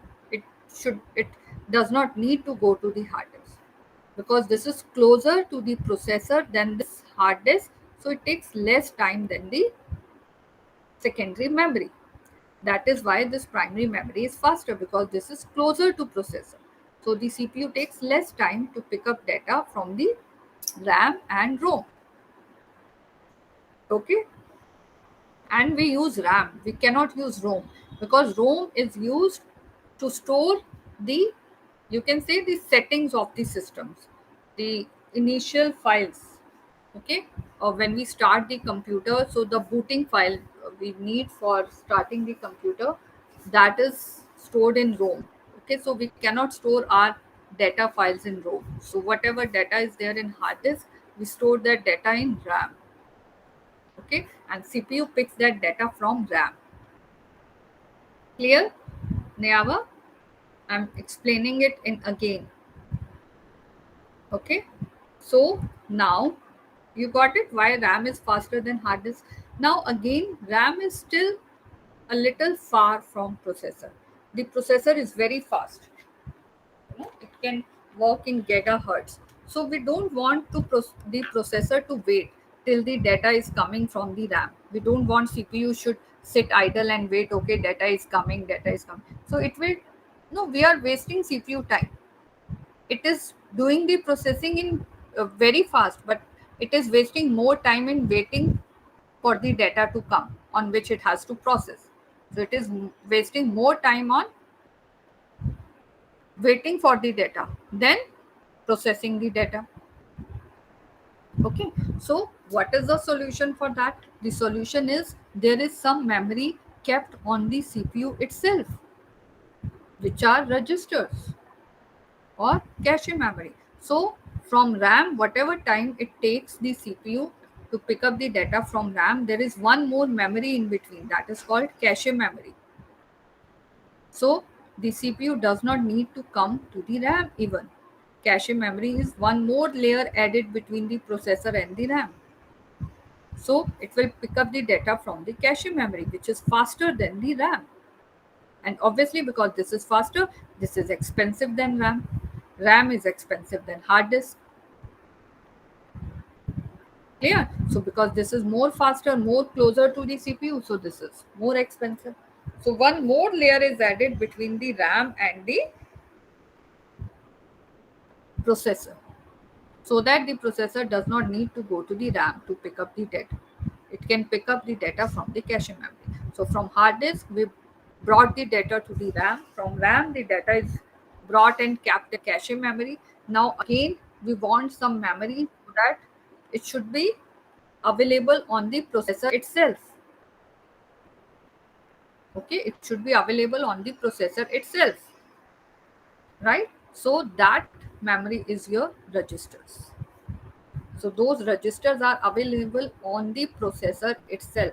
So they don't need to go to the cache or RAM or move anywhere else or wait for the data to come. So this memory, these registers are available on the processor. So it does not have to go anywhere or pick up data from anywhere, any other place. It will have data on the processor itself. And that memory is called registers. And because this is the fastest, because the memory is available on the processor itself, that is why this is the most expensive. Okay, when you say 32-bit computer, when you say 64-bit computer, so obviously 64-bit computer is faster than 32-bit, and that is why this is more expensive than 32-bit computer. Okay, but yes, it can store very less amount of data. It can store up to 32 bits only or 64 bits only. But still it makes the processor work speeds very fast, makes the speed of the processor very fast. That is why they are very expensive. Clear? This hierarchy is clear. Yes, but this is not complete. This topic is not complete. Now I have to explain the types, the working of this hard disk, RAM, ROM, registers, all these parts. This I'll start tomorrow. Okay, today I have just explained up to this hierarchy. Now tomorrow I'll explain all these parts in detail. Am I clear? Yes, till this point. Tomorrow we'll study all these points, all types of uh, these devices that come under, what do you say, primary memory, secondary memory. Okay, so what is RAM, how does it work, what is hard disk, how does it work, that all we'll do in detail. Okay, just give me a second.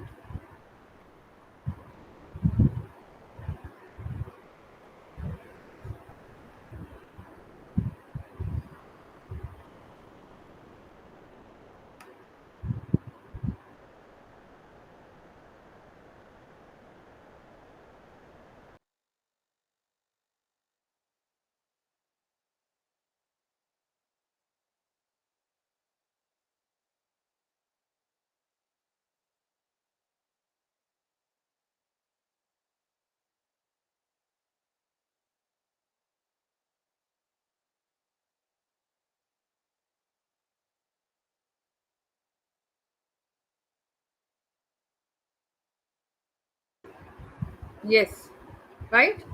So now you are asking me to share this file. Okay, so just wait. I just shared yesterday's and today's lecture.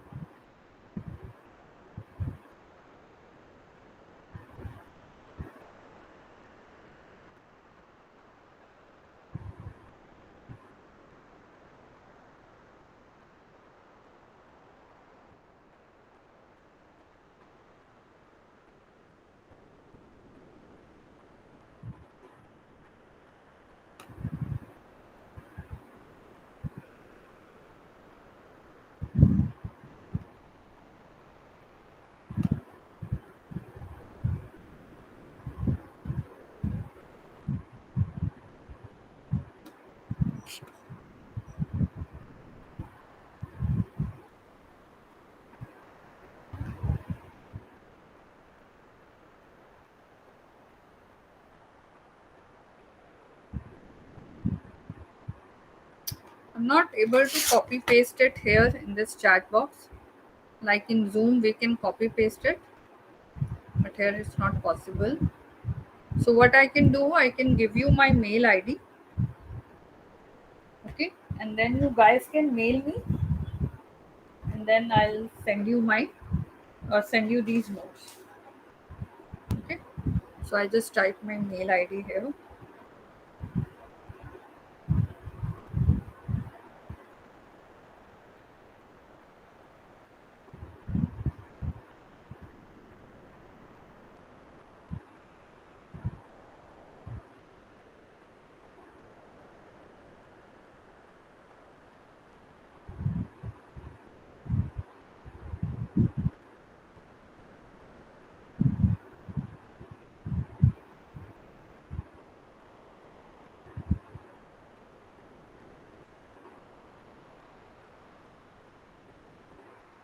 Just a second, huh?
Abdullah.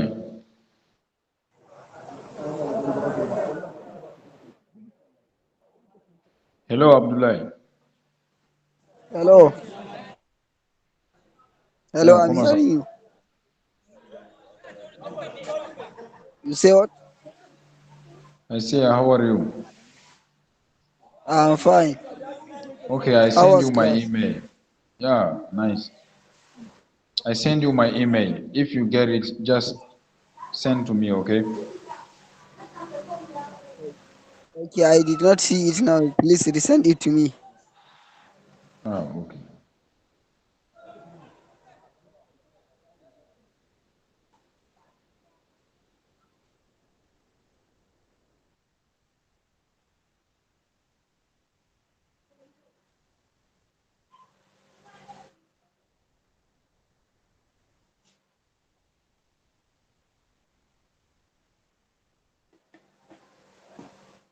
Saya baru gede kok.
Mm.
पहले वाली है।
Yes.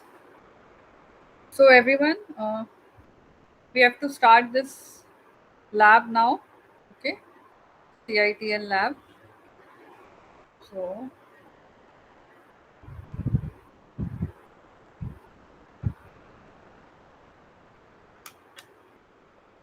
just a second.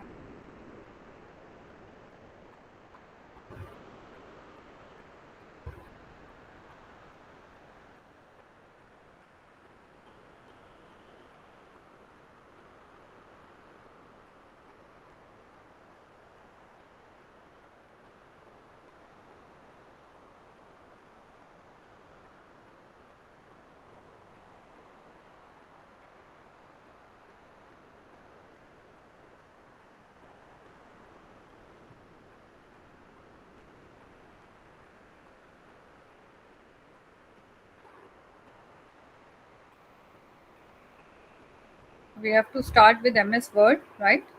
I'm just opening my file. Just a second. I hope you all are ready with your systems with MS Office. Okay. So this uh, every day at this time we'll be having CIT lab, right?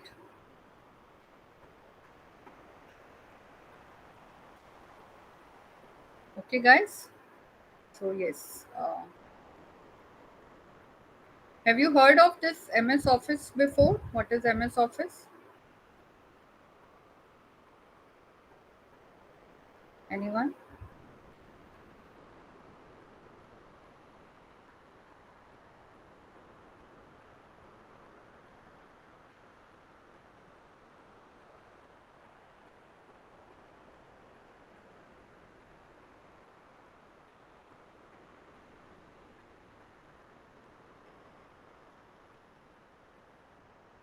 Yes. Have you heard what is MS Office?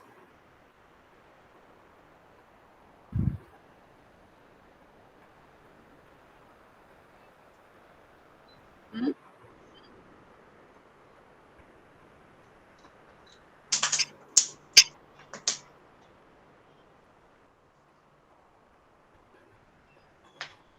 Okay, so MS Office, right? So MS Office is a package in which we get many softwares, okay, developed by Microsoft company, and this is MS Office means Microsoft Office, okay.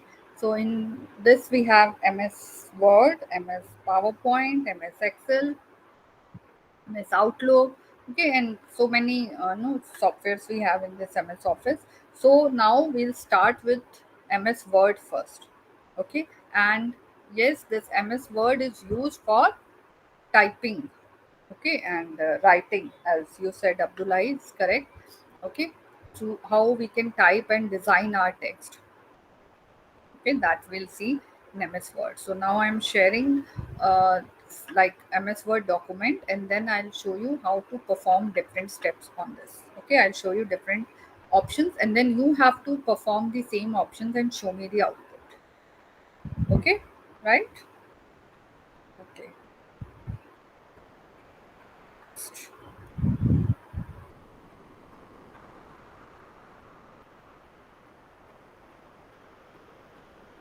just a second.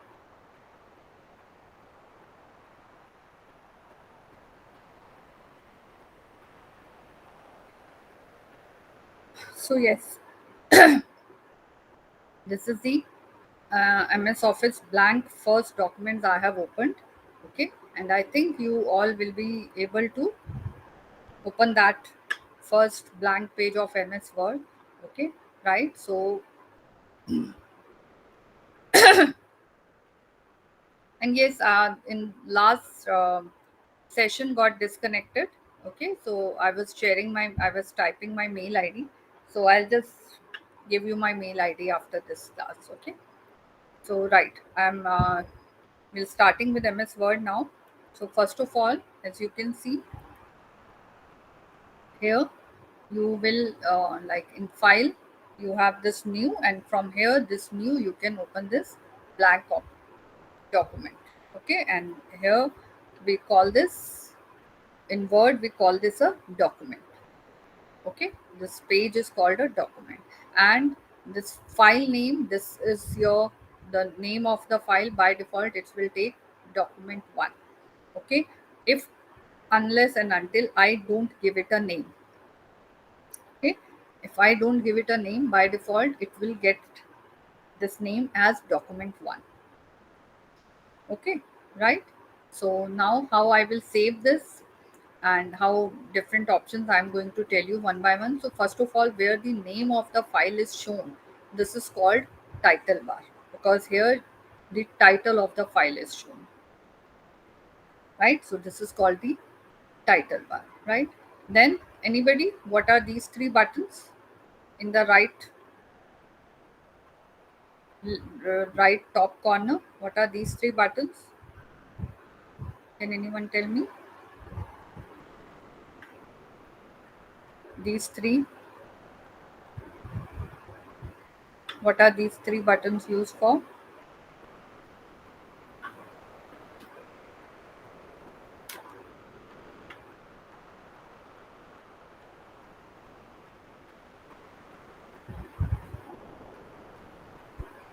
Yes, Norbert, please go ahead. Tell me. Three buttons are used for exit, minimizing Hmm? the Sorry, document. Are used for exit and minimizing the document. we can't hear your voice. We can't hear your voice. Be louder. Are used for Yes, It's now. used for exit and minimizing the document. Yes, yes. So this is used for minimizing the documents. Okay, like this. And then, and this is for close and this is for maximize, right? So my screen is visible, I guess. My screen is visible, right? Then this is the title bar. Then here we have this three buttons, because right now I haven't no written anything here, so that is why these options were dull, were inactive. Now these three buttons, this is save button, this is undo, okay, and this is redo. Now, and these are the I'm coming to these options one by one. These file, home, insert, these all are called tabs. Okay, these all are called tabs, right? So this is your, you can say, these all are your tabs, and under each tab we have different options. Okay, now you can see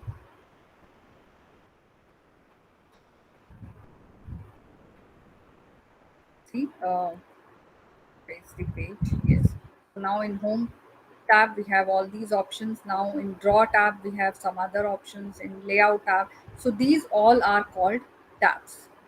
This is called title bar. Okay, and under each tab we have different groups. Okay, like this is the clipboard group, and here we have some options. This is the font group, and here we have all the options related to font. Font means text. Okay, I will do all these options one by one. This is the paragraph group, and here all the options are related to paragraph. So this is basically, in every tab you have different options, and all these options are divided in some groups. Okay, right. Now suppose if I have to save my documents, I'll go to file. Here I have home, new, open, save, right? New, I just shown you. You'll go to new and you can open this blank document. Open means which files are already there. Okay, the files which are already there, so you can open any file which is already there, not a new file. Okay, then save means whatever, like I have written here, then I can save this wherever with whichever name I want. Okay, suppose here, uh, you can save it, just a second. So you can save it with whatever name you want to give and whichever location you want to give. Now what I'm telling you is, like, I know that whenever I'm typing again and again, whatever work I'm doing in this Word document, I need to click the save button again and again. Okay, so it will ask me the name. Suppose I say, what name is written here. Suppose I say first. Okay, and then I'll save it in desktop. Okay, and this is saved in desktop with this file first. Now what is written after this here? Whatever name I am giving, what is written here? Yes, what is written here?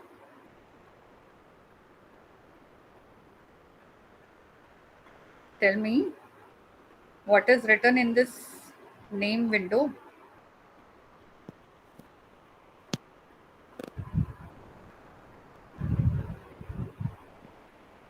Hmm? Can't you read it? That's the doc. That's docs. Okay, so this is, yes. So this is docs means from where we got this docs. I have only typed the name of my file. Okay. Now this docs is like, this is the extension of the file. Okay. Now if I am saving my Word file, whatever name I want, I can give. But after that, dot docs will be added itself because this is a Word file. Okay. So whatever name I give, after that, it will add this dot dots. Clear? So this is called the extension of the file, by which the system comes to know that this is a Word document. Okay. So if I'll save it with first, this dot docs will be added itself after its name. Okay. So I click on this and you can see now on this title bar what is mentioned first, title of the file. Okay, so this is title bar, these are your tabs, then under each tab you have many options. These, you know, minimize, maximize. Now what is this? As I said, for saving whatever I'll be doing here, and then I again and again I need to click the save. Okay, so that means the options that we use most frequently. Okay, so I don't want that I'll go to file, then I'll go to save, right? So any options, I don't want that I'll go to under that tab, then I'll search for that option there, right? So what I want, that options which I use most frequently, that should appear here on the top. Okay, I don't want to go inside the tabs and search for those options. Okay, so what I do, by default it shows three options, that is save, undo and redo. Okay, so this is called your QAT, quick access toolbar, on the left top corner of your screen. So what is it used for? In quick access toolbar here, by default it shows three buttons: save, undo and redo. I'll explain. Save I have explained. Now I explain what is undo and redo. But the options which we use, which we want to use quickly, which we want to use frequently. Okay, so just to save my time going in that particular tab and searching for that option under that tab. Okay, so I place those options here in this QAT, quick access toolbar. Okay, this is called your quick access toolbar, right? Then here we have this two types of scroll bar. This is your vertical scroll bar and this is your horizontal scroll bar. Suppose I have written so much of, you know, some text. So this is your scroll bar to go down. Okay, this is called your vertical scroll bar, and this is your horizontal scroll bar we have here. Okay, suppose if I write some text here,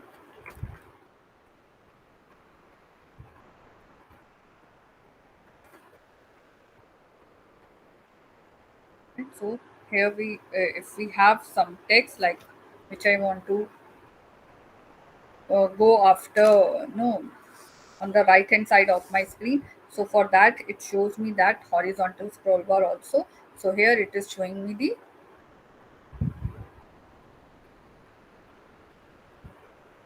vertical scroll bar. Okay, and these are, then what is these three that I just explained you on the of the top part of the screen. Then these are your rulers. Okay, I'll tell you about these also. Then here we have at the bottom, we call this as the status bar. Okay, what it is showing here, it is showing me how many words I have typed here. Okay, how many words I have. So here it will show you the number of words and number of pages at the bottom. Okay, so number of words and number of pages in this document. Then on the right hand side, this is your zoom. So if I just go above this, okay, so if I just want to zoom it, okay, so it will make the size of the text bigger. So you can see it will make the size of the text bigger only, not the size of the menus and options and tabs. Okay, earlier these tabs we used to call them as menus in the older versions, but now we call them as tabs. Okay, so now you can see that when I click on this zoom, it just increases the size of this typing area, not this tabs and options. Okay, so this is your right, in the right bottom you have this zoom option. Okay, you can decrease it also and you can increase it also. Okay, then we have you have these different kind of views. This is print layout view, how it will look when you give the print command. This is web layout view, how it will look if you want to display this page on a website. Okay, and this is print layout, and right, read mode. So these are different views. So this is just, I'm first telling you about the screen that we open when we open when the screen that what we see when we open the MS Word Office. Okay, MS Word, right? This software. So title bar, tabs, all this. Then this is your quick access toolbar where we have these three options. Okay, now how these three options work, and there are some shortcuts also that we use. For new, if I have to create a new, the shortcut is Control plus N. Okay, what is the shortcut? Control plus N. If I have to open a document, the shortcut is Control plus O, or open an existing file. If I have to save some document, the shortcut is Control plus S. Okay? So these are some shortcuts I'm telling you, because obviously when we use shortcut means we can do it faster using keyboard rather than going to the menu and going to that tab and going to that option. Okay, so these are the shortcuts. For saving, we can go here also and we can press this Control plus S also. Now what is undo? Undo is reversing the last action. Whatever last action I have performed, it will undo that. Okay, then if you again press undo, so suppose I have performed 1 2 3 steps, and after third step I'll press undo. Okay, so either I can press this undo also, or I can, what is the shortcut for that? Control plus Z is the shortcut for this undo. Okay, so if I just press Control plus Z, the last whatever text I typed, that is deleted. Can you see that? Okay, I just pressed and redo. Redo means do it, whatever last action I did, do it once again. So I pressed redo. So this is again, this text has appeared. If I press undo, this is undone. If I press redo, this again appears. Okay, so Control Z is the shortcut for undo. If you take your cursor here, so here also it will show you the shortcuts. So what is the shortcut for redo? Control plus Y. Okay, so these are the shortcuts. Few shortcuts. As we will move on, I will be telling you more options, more shortcuts. Okay, so this is save, undo, redo. Then next is, suppose I select this text, okay, and I want to copy this at some other place also. copy this text. So what I'll do, I'll first select this text. I'll go to this copy. Okay. Then I'll take my cursor where again I want this text, and then I'll say paste. Okay. I'll press this paste. And here, can you see Control plus S is come here again. This is called copy paste. Copy the text and then paste it wherever you want it. Then there is one option, cut paste. Okay, how I'll do it? I'll delete, select this, I'll say cut, and here I'll say paste. So here again I'll go to paste. Okay, so cut paste means it will delete the text from the original position and it will type it to its paste. Wherever you paste it, it will bring it that text there. Okay, and copy paste means from the original it will remain in the original position also, and it will be pasted on the new position also. So this is cut paste and copy paste, right? These are two options. Then what are the shortcut for cut paste and copy paste? Okay, so this is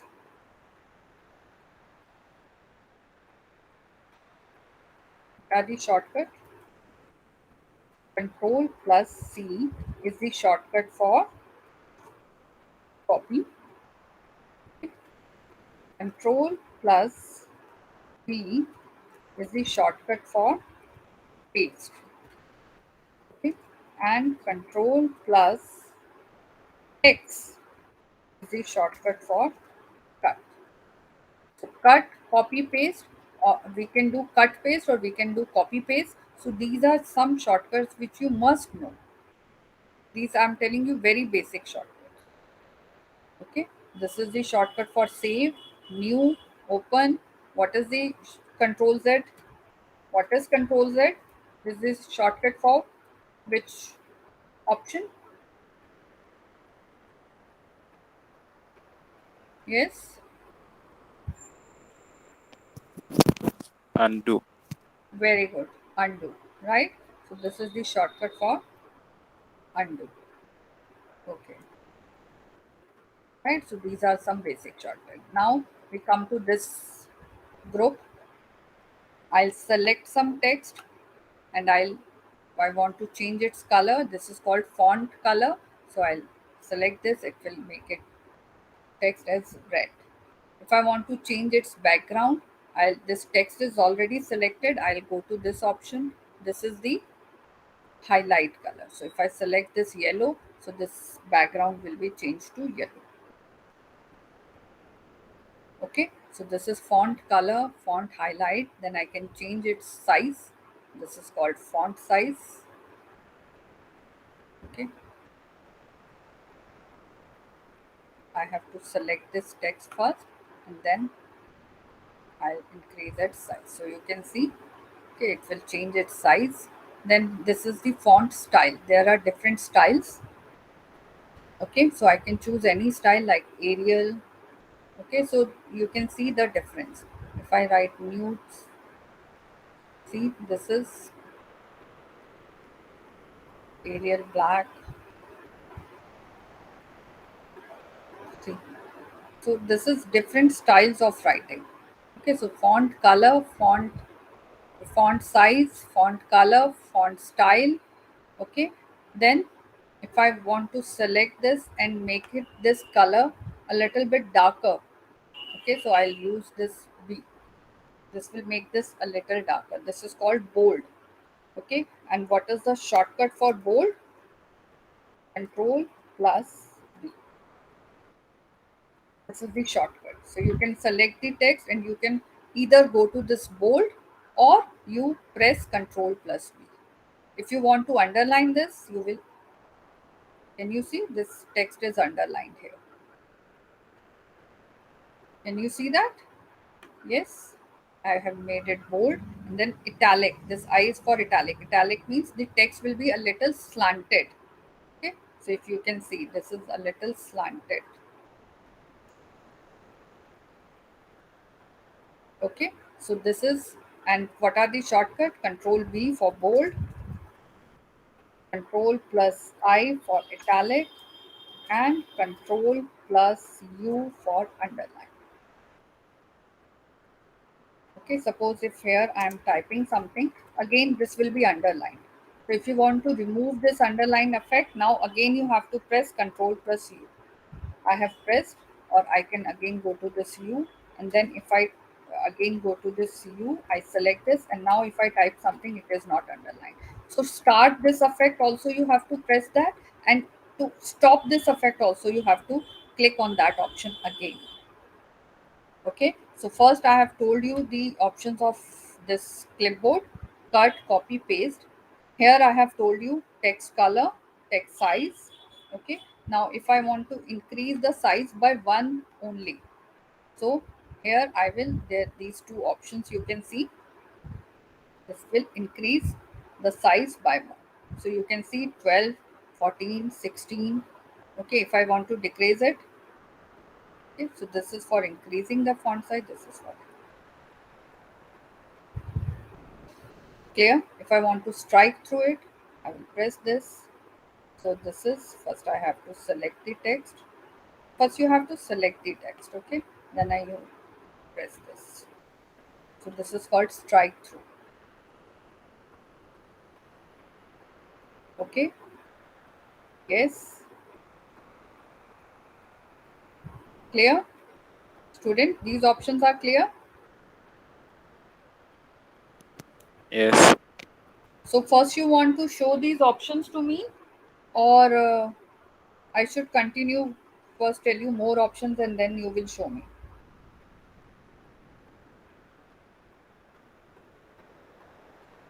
First you will perform these steps, or I should tell more options then you will show me.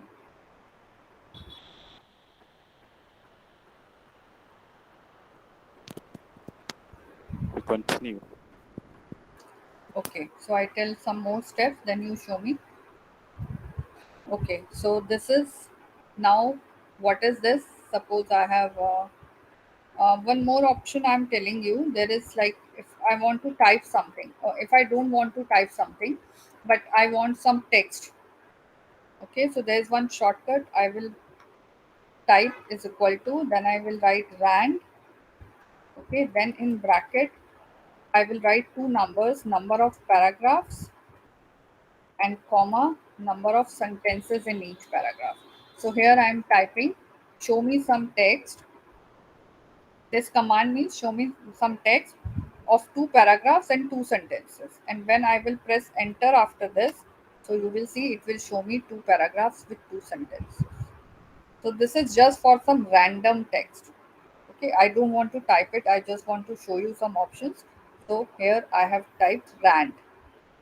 Clear?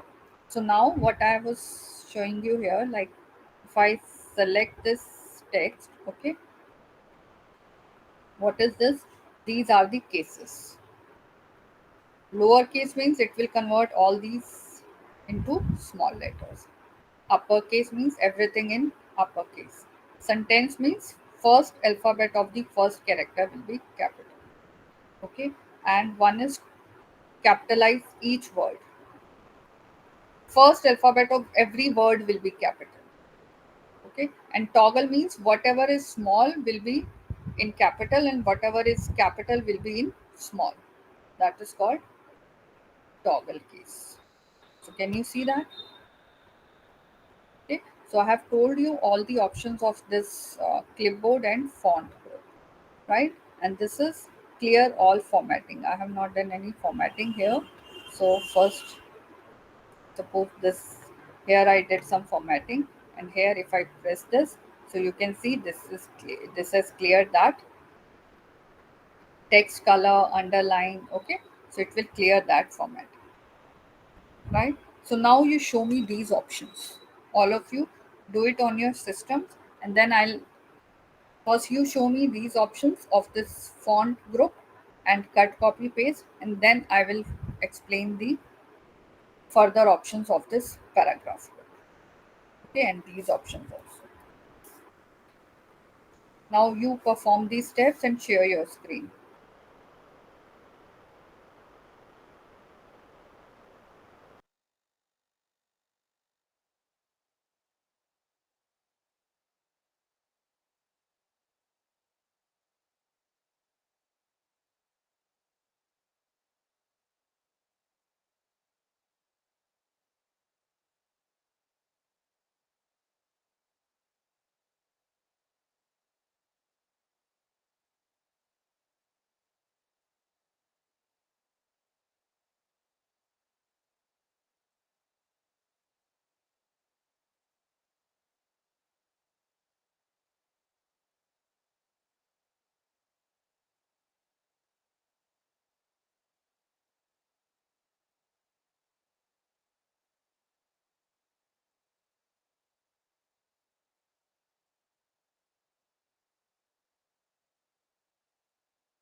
Yes, open your Word and show me the screen. You can share your screen also, like I have shared my screen. Okay, I'm waiting. Now you will show me the output, then I'll tell you the further option.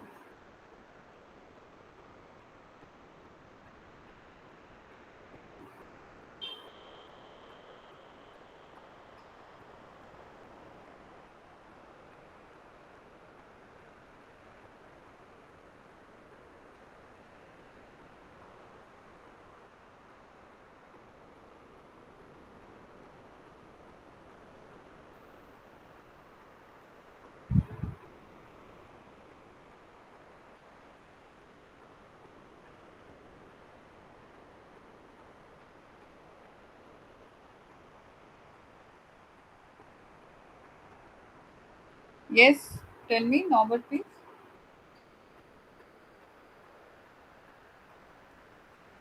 Yes, tell me what you want to ask. Go ahead. Well, mother, I'm using a phone. I don't, and I can't share the screen. I think this is possible on mobile also. You just try. Well, I stop presenting, then you try. Or anybody else who is working on systems or laptops, please share your screen and perform these steps for us.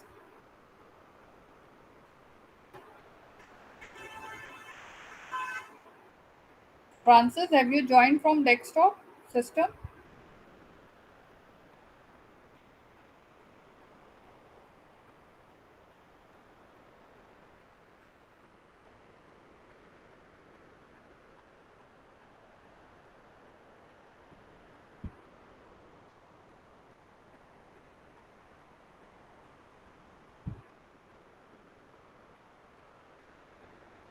Yes, anyone, please share your screen.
Sorry, I just got disconnected.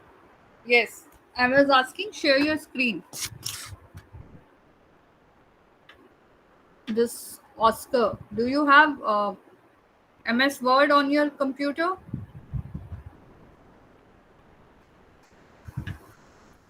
Oscar, No, I'm just using a phone. yes? What you said? I'm using my phone. I don't have a computer right now here.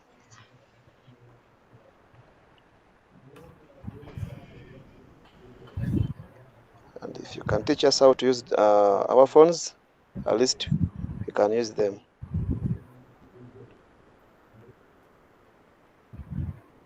Francis, what about you?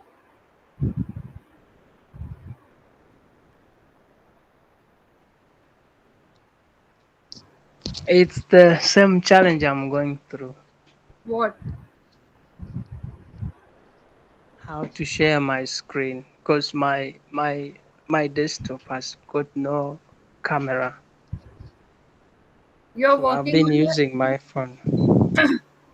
So why don't you start using your desktop? I'm saying It has no camera.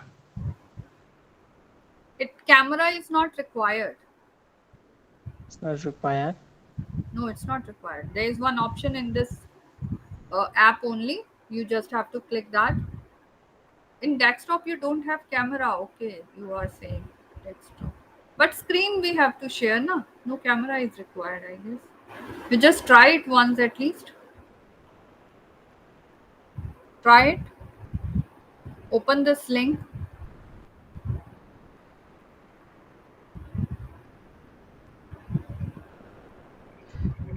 Uh, I'm using.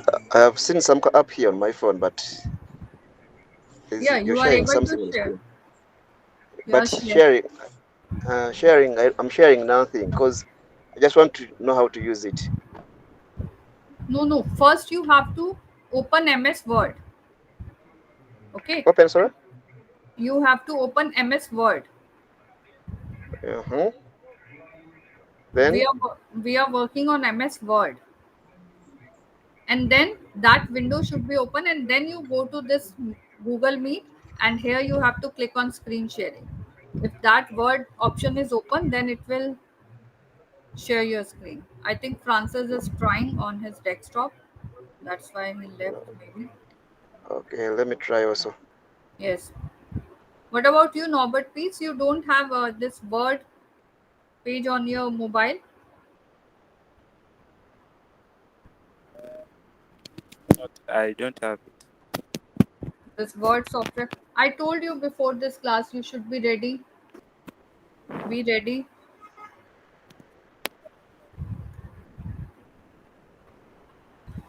I told you before this class, be ready.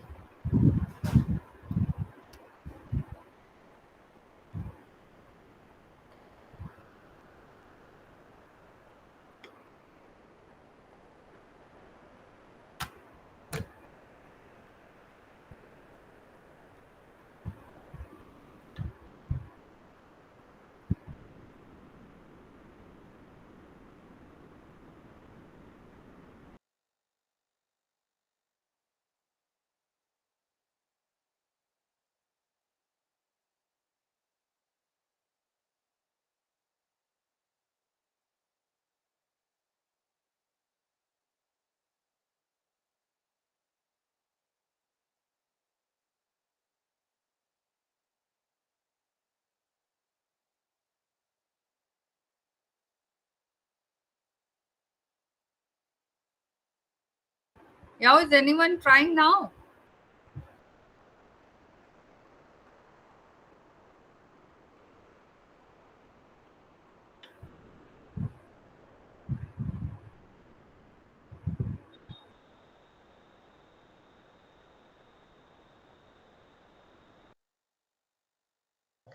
Yes, we are trying.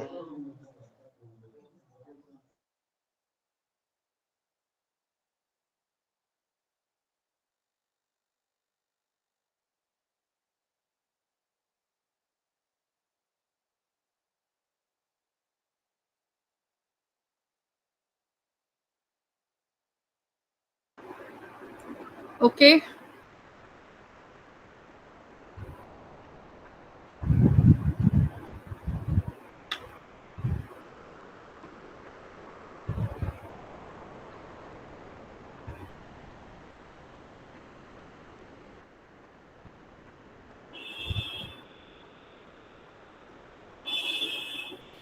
Ma'am hello Yes.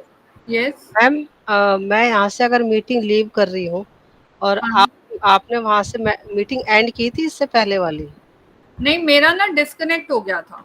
अच्छा क्योंकि मैं मेरा अगर dis- यहाँ हाँ हाँ अगर मैं यहाँ से लीव कर रही हूँ अभी थोड़ी देर पहले थोड़ी देर में आप हाँ. वहाँ से एंड कर दोगे तो क्योंकि इससे पहले मीटिंग चल रही थी अच्छा. एंड नहीं हुई थी वो मीटिंग ओके, तो आप थे नहीं क्या उसमें? मेरा नहीं तो. मैंने लीव कर दिया था ना 15 मिनट पहले ही मैंने लीव कर लिया था अच्छा, अच्छा. हाँ इस वजह से और मेरा डिस्कनेक्ट हो गया तो फिर मुझे हाँ पता. हाँ तो शिव सर को होस्ट वो उस टाइम ज्वाइन किया था उन्होंने हाँ वो बट भी आप, यूज करते हैं। हाँ, तो मैं मैम सर को बता देती हूँ, आप एंड करने से पहले सर को बता देना आप, ठीक शिव है। और सर ये को। अभी मेरे को ना लीव का ऑप्शन दिखाता है, इसमें वो एंड का ऑप्शन तो दिखाता नहीं है। एंड का नहीं दिखा रहा है ना सर, एक मैम एक मिनट बात करती हूँ सर से मैं।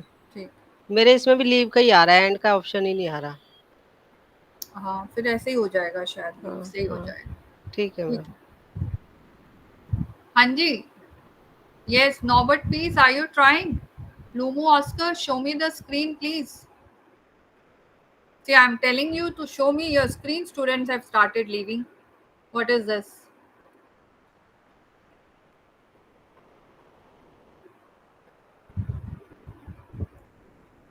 Okay, yes, you are able to share the screen, but first you have to open that MS Word.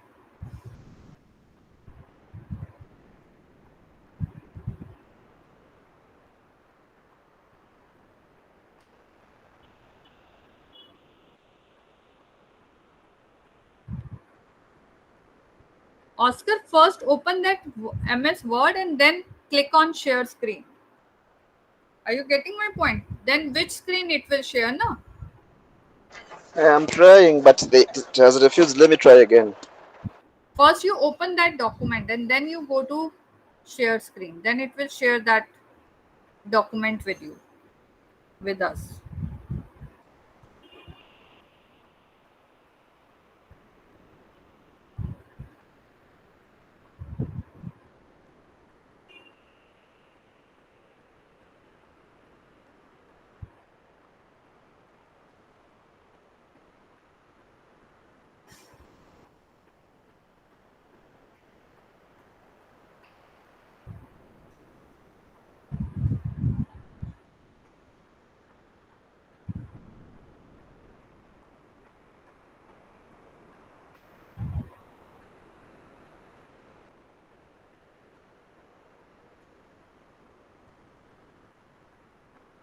See, Norbert is also left. What they are doing? They are trying or what?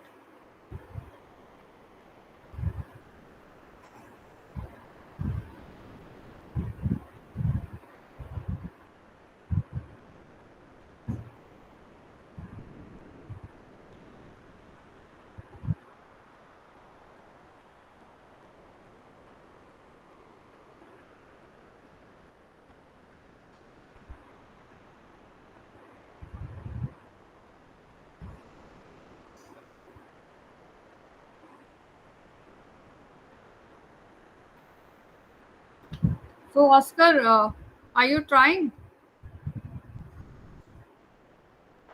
I'm trying, but I'm using my phone, but I'm not seeing that thing for share the screen. I'm seeing only my apps only. So I was using my phone You because it know has this. that. See, I tell you, there is one button. This is called present now. Can you see this arrow? Called Present what? now. On my screen, Present. this on this screen you have on the bottom you have so many buttons, right? Mm, You have yeah. one button. This arrow is there, and when you click on this arrow, then it will show you the option of share screen. Okay. Okay. Okay.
Yes, Norbert, please, what happened?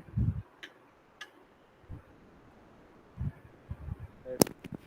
I'm unable to share the screen on this. I can only share it on Zoom. Can you see this button from where you have to share your screen? On this bottom, you can see all these button, this emoji, this arrow is there, this hand raise is there. So on the left side of this hand raise, on this arrow, when you click on this arrow, here it will show you the option. You want to share your entire screen or you want to share a window. So if you click a window, here you have to select that document which you want to share. So first that document should be opened, only then it will show that document in the list.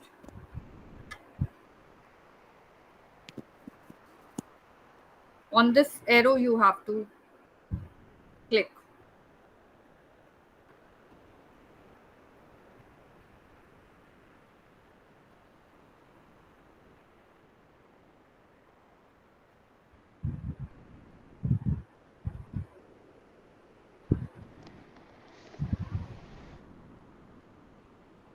Did you see this option, Norbert, please, from where you have to screen share option come?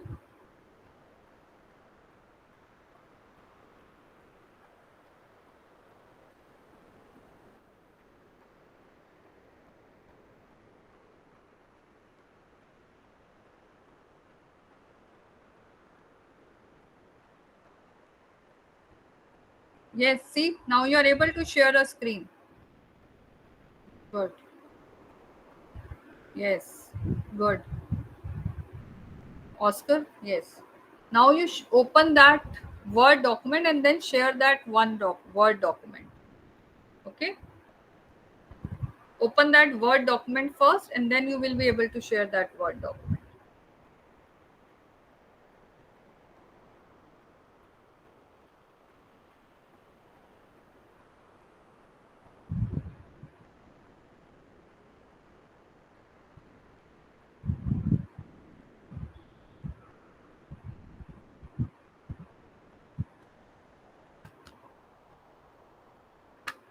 Open MS Word, then you will be able to share that MS Word.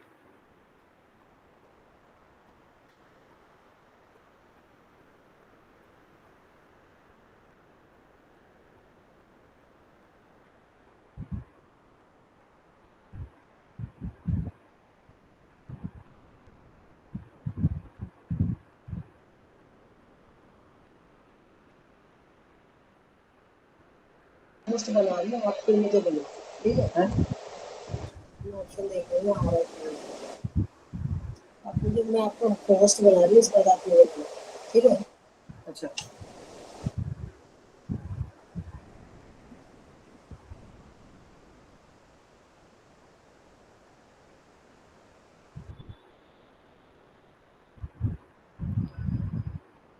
Yes, Norbert, please.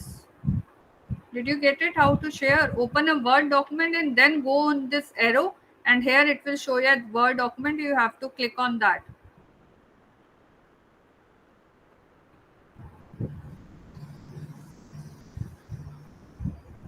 Why don't you go to that continue to Word app, Oscar? On the top, it was showing go to MS Word app.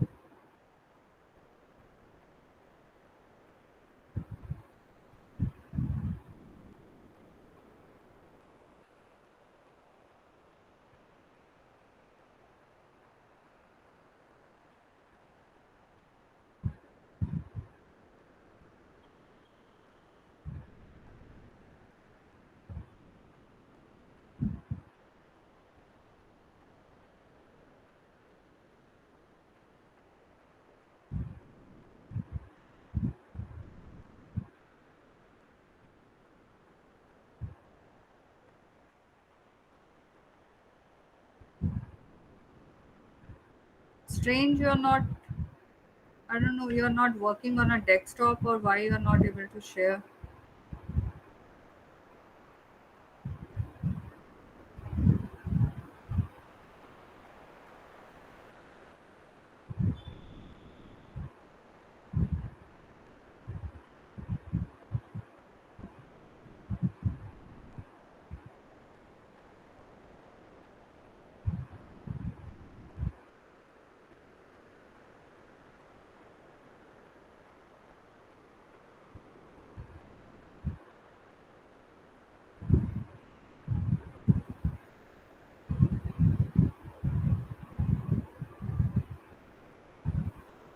Yes, tell me, are you guys trying it?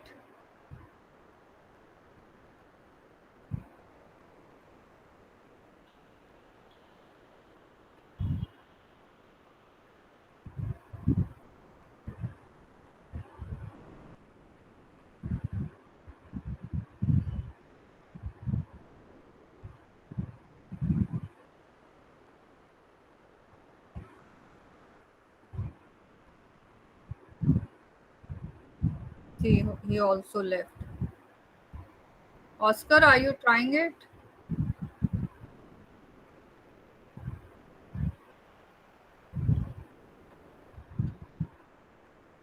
Open a Word document, then go to this meeting, click on that arrow, then there it will show that Word document in the list. Click on that and it will share the screen.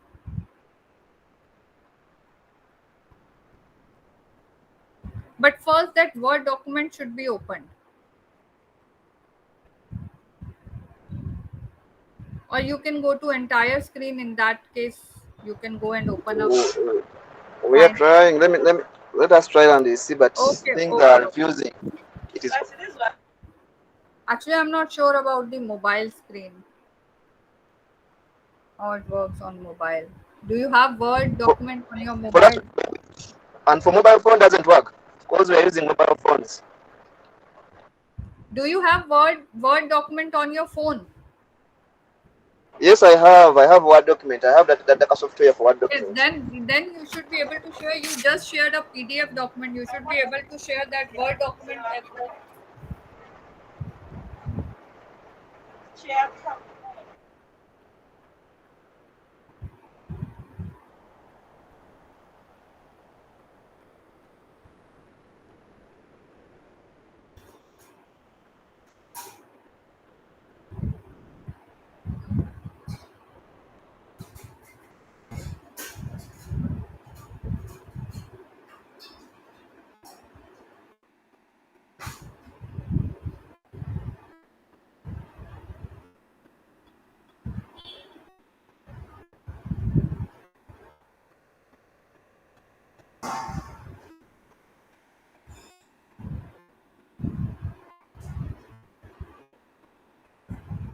बना ना फिर तो check करेगा।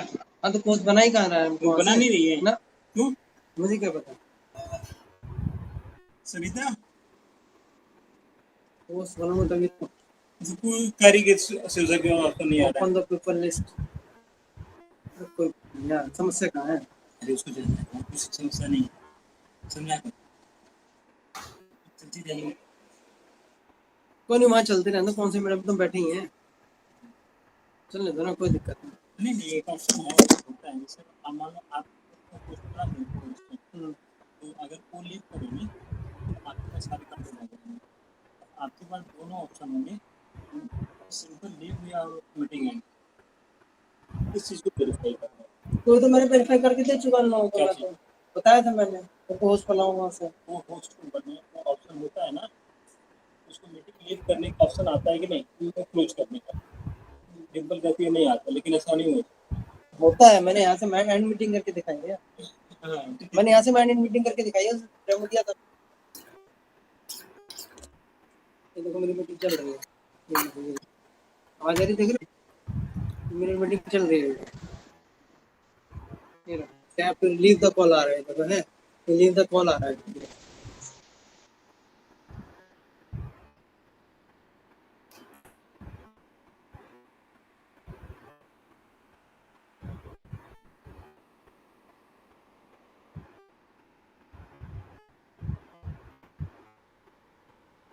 बच्चे तो चले गए मेरे ख्याल से, ऐड कर दो। सर हैं स्टूडेंट्स अभी? शिव सर स्टूडेंट्स हैं, वो ट्राई कर रहे हैं। और यहाँ पे भी मैं अच्छा लीव स्टूडेंट पे है क्लिक, स्टूडेंट है और मैं लीव पे क्लिक करती हूँ तो जस्ट लीव द कॉल आ रहा है, एंड द कॉल वाला नहीं आ रहा है। अच्छा तो इन्होंने आपको होस्ट नहीं बना रखा। मैं वही तो बोल रही हूँ इतनी देर से आपको, जस्ट लीव द कॉल आ रहा है, मैं उस पर क्लिक करती हूँ तो। अच्छा ठीक है ठीक है ठीक है ठीक है ठीक है। और स्टूडेंट है अभी मीटिंग में, वो उनका नेटवर्क आ जा रहा है, वो कुछ ट्राई कर रहे हैं ऑप्शन। अच्छा कोई बात नहीं, कोई बात नहीं, अगर आपके एंड से नहीं होता यहाँ से एंड करवा दूंगा, ठीक है मैम। हाँ जी, ठीक है। ठीक है, ठीक है।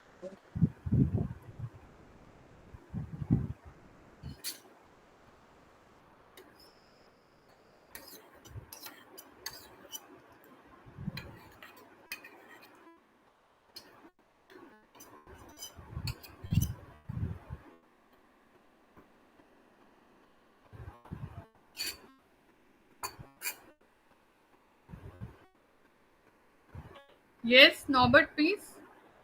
Could you try it? Yeah, I tried, but it doesn't show me the option for sharing that that particular document. Not so difficult.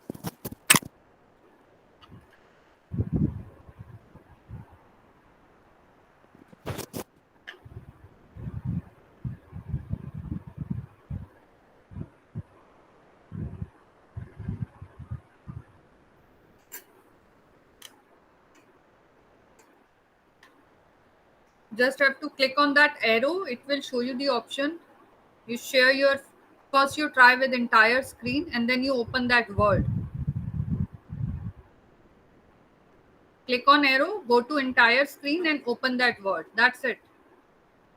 Try this now.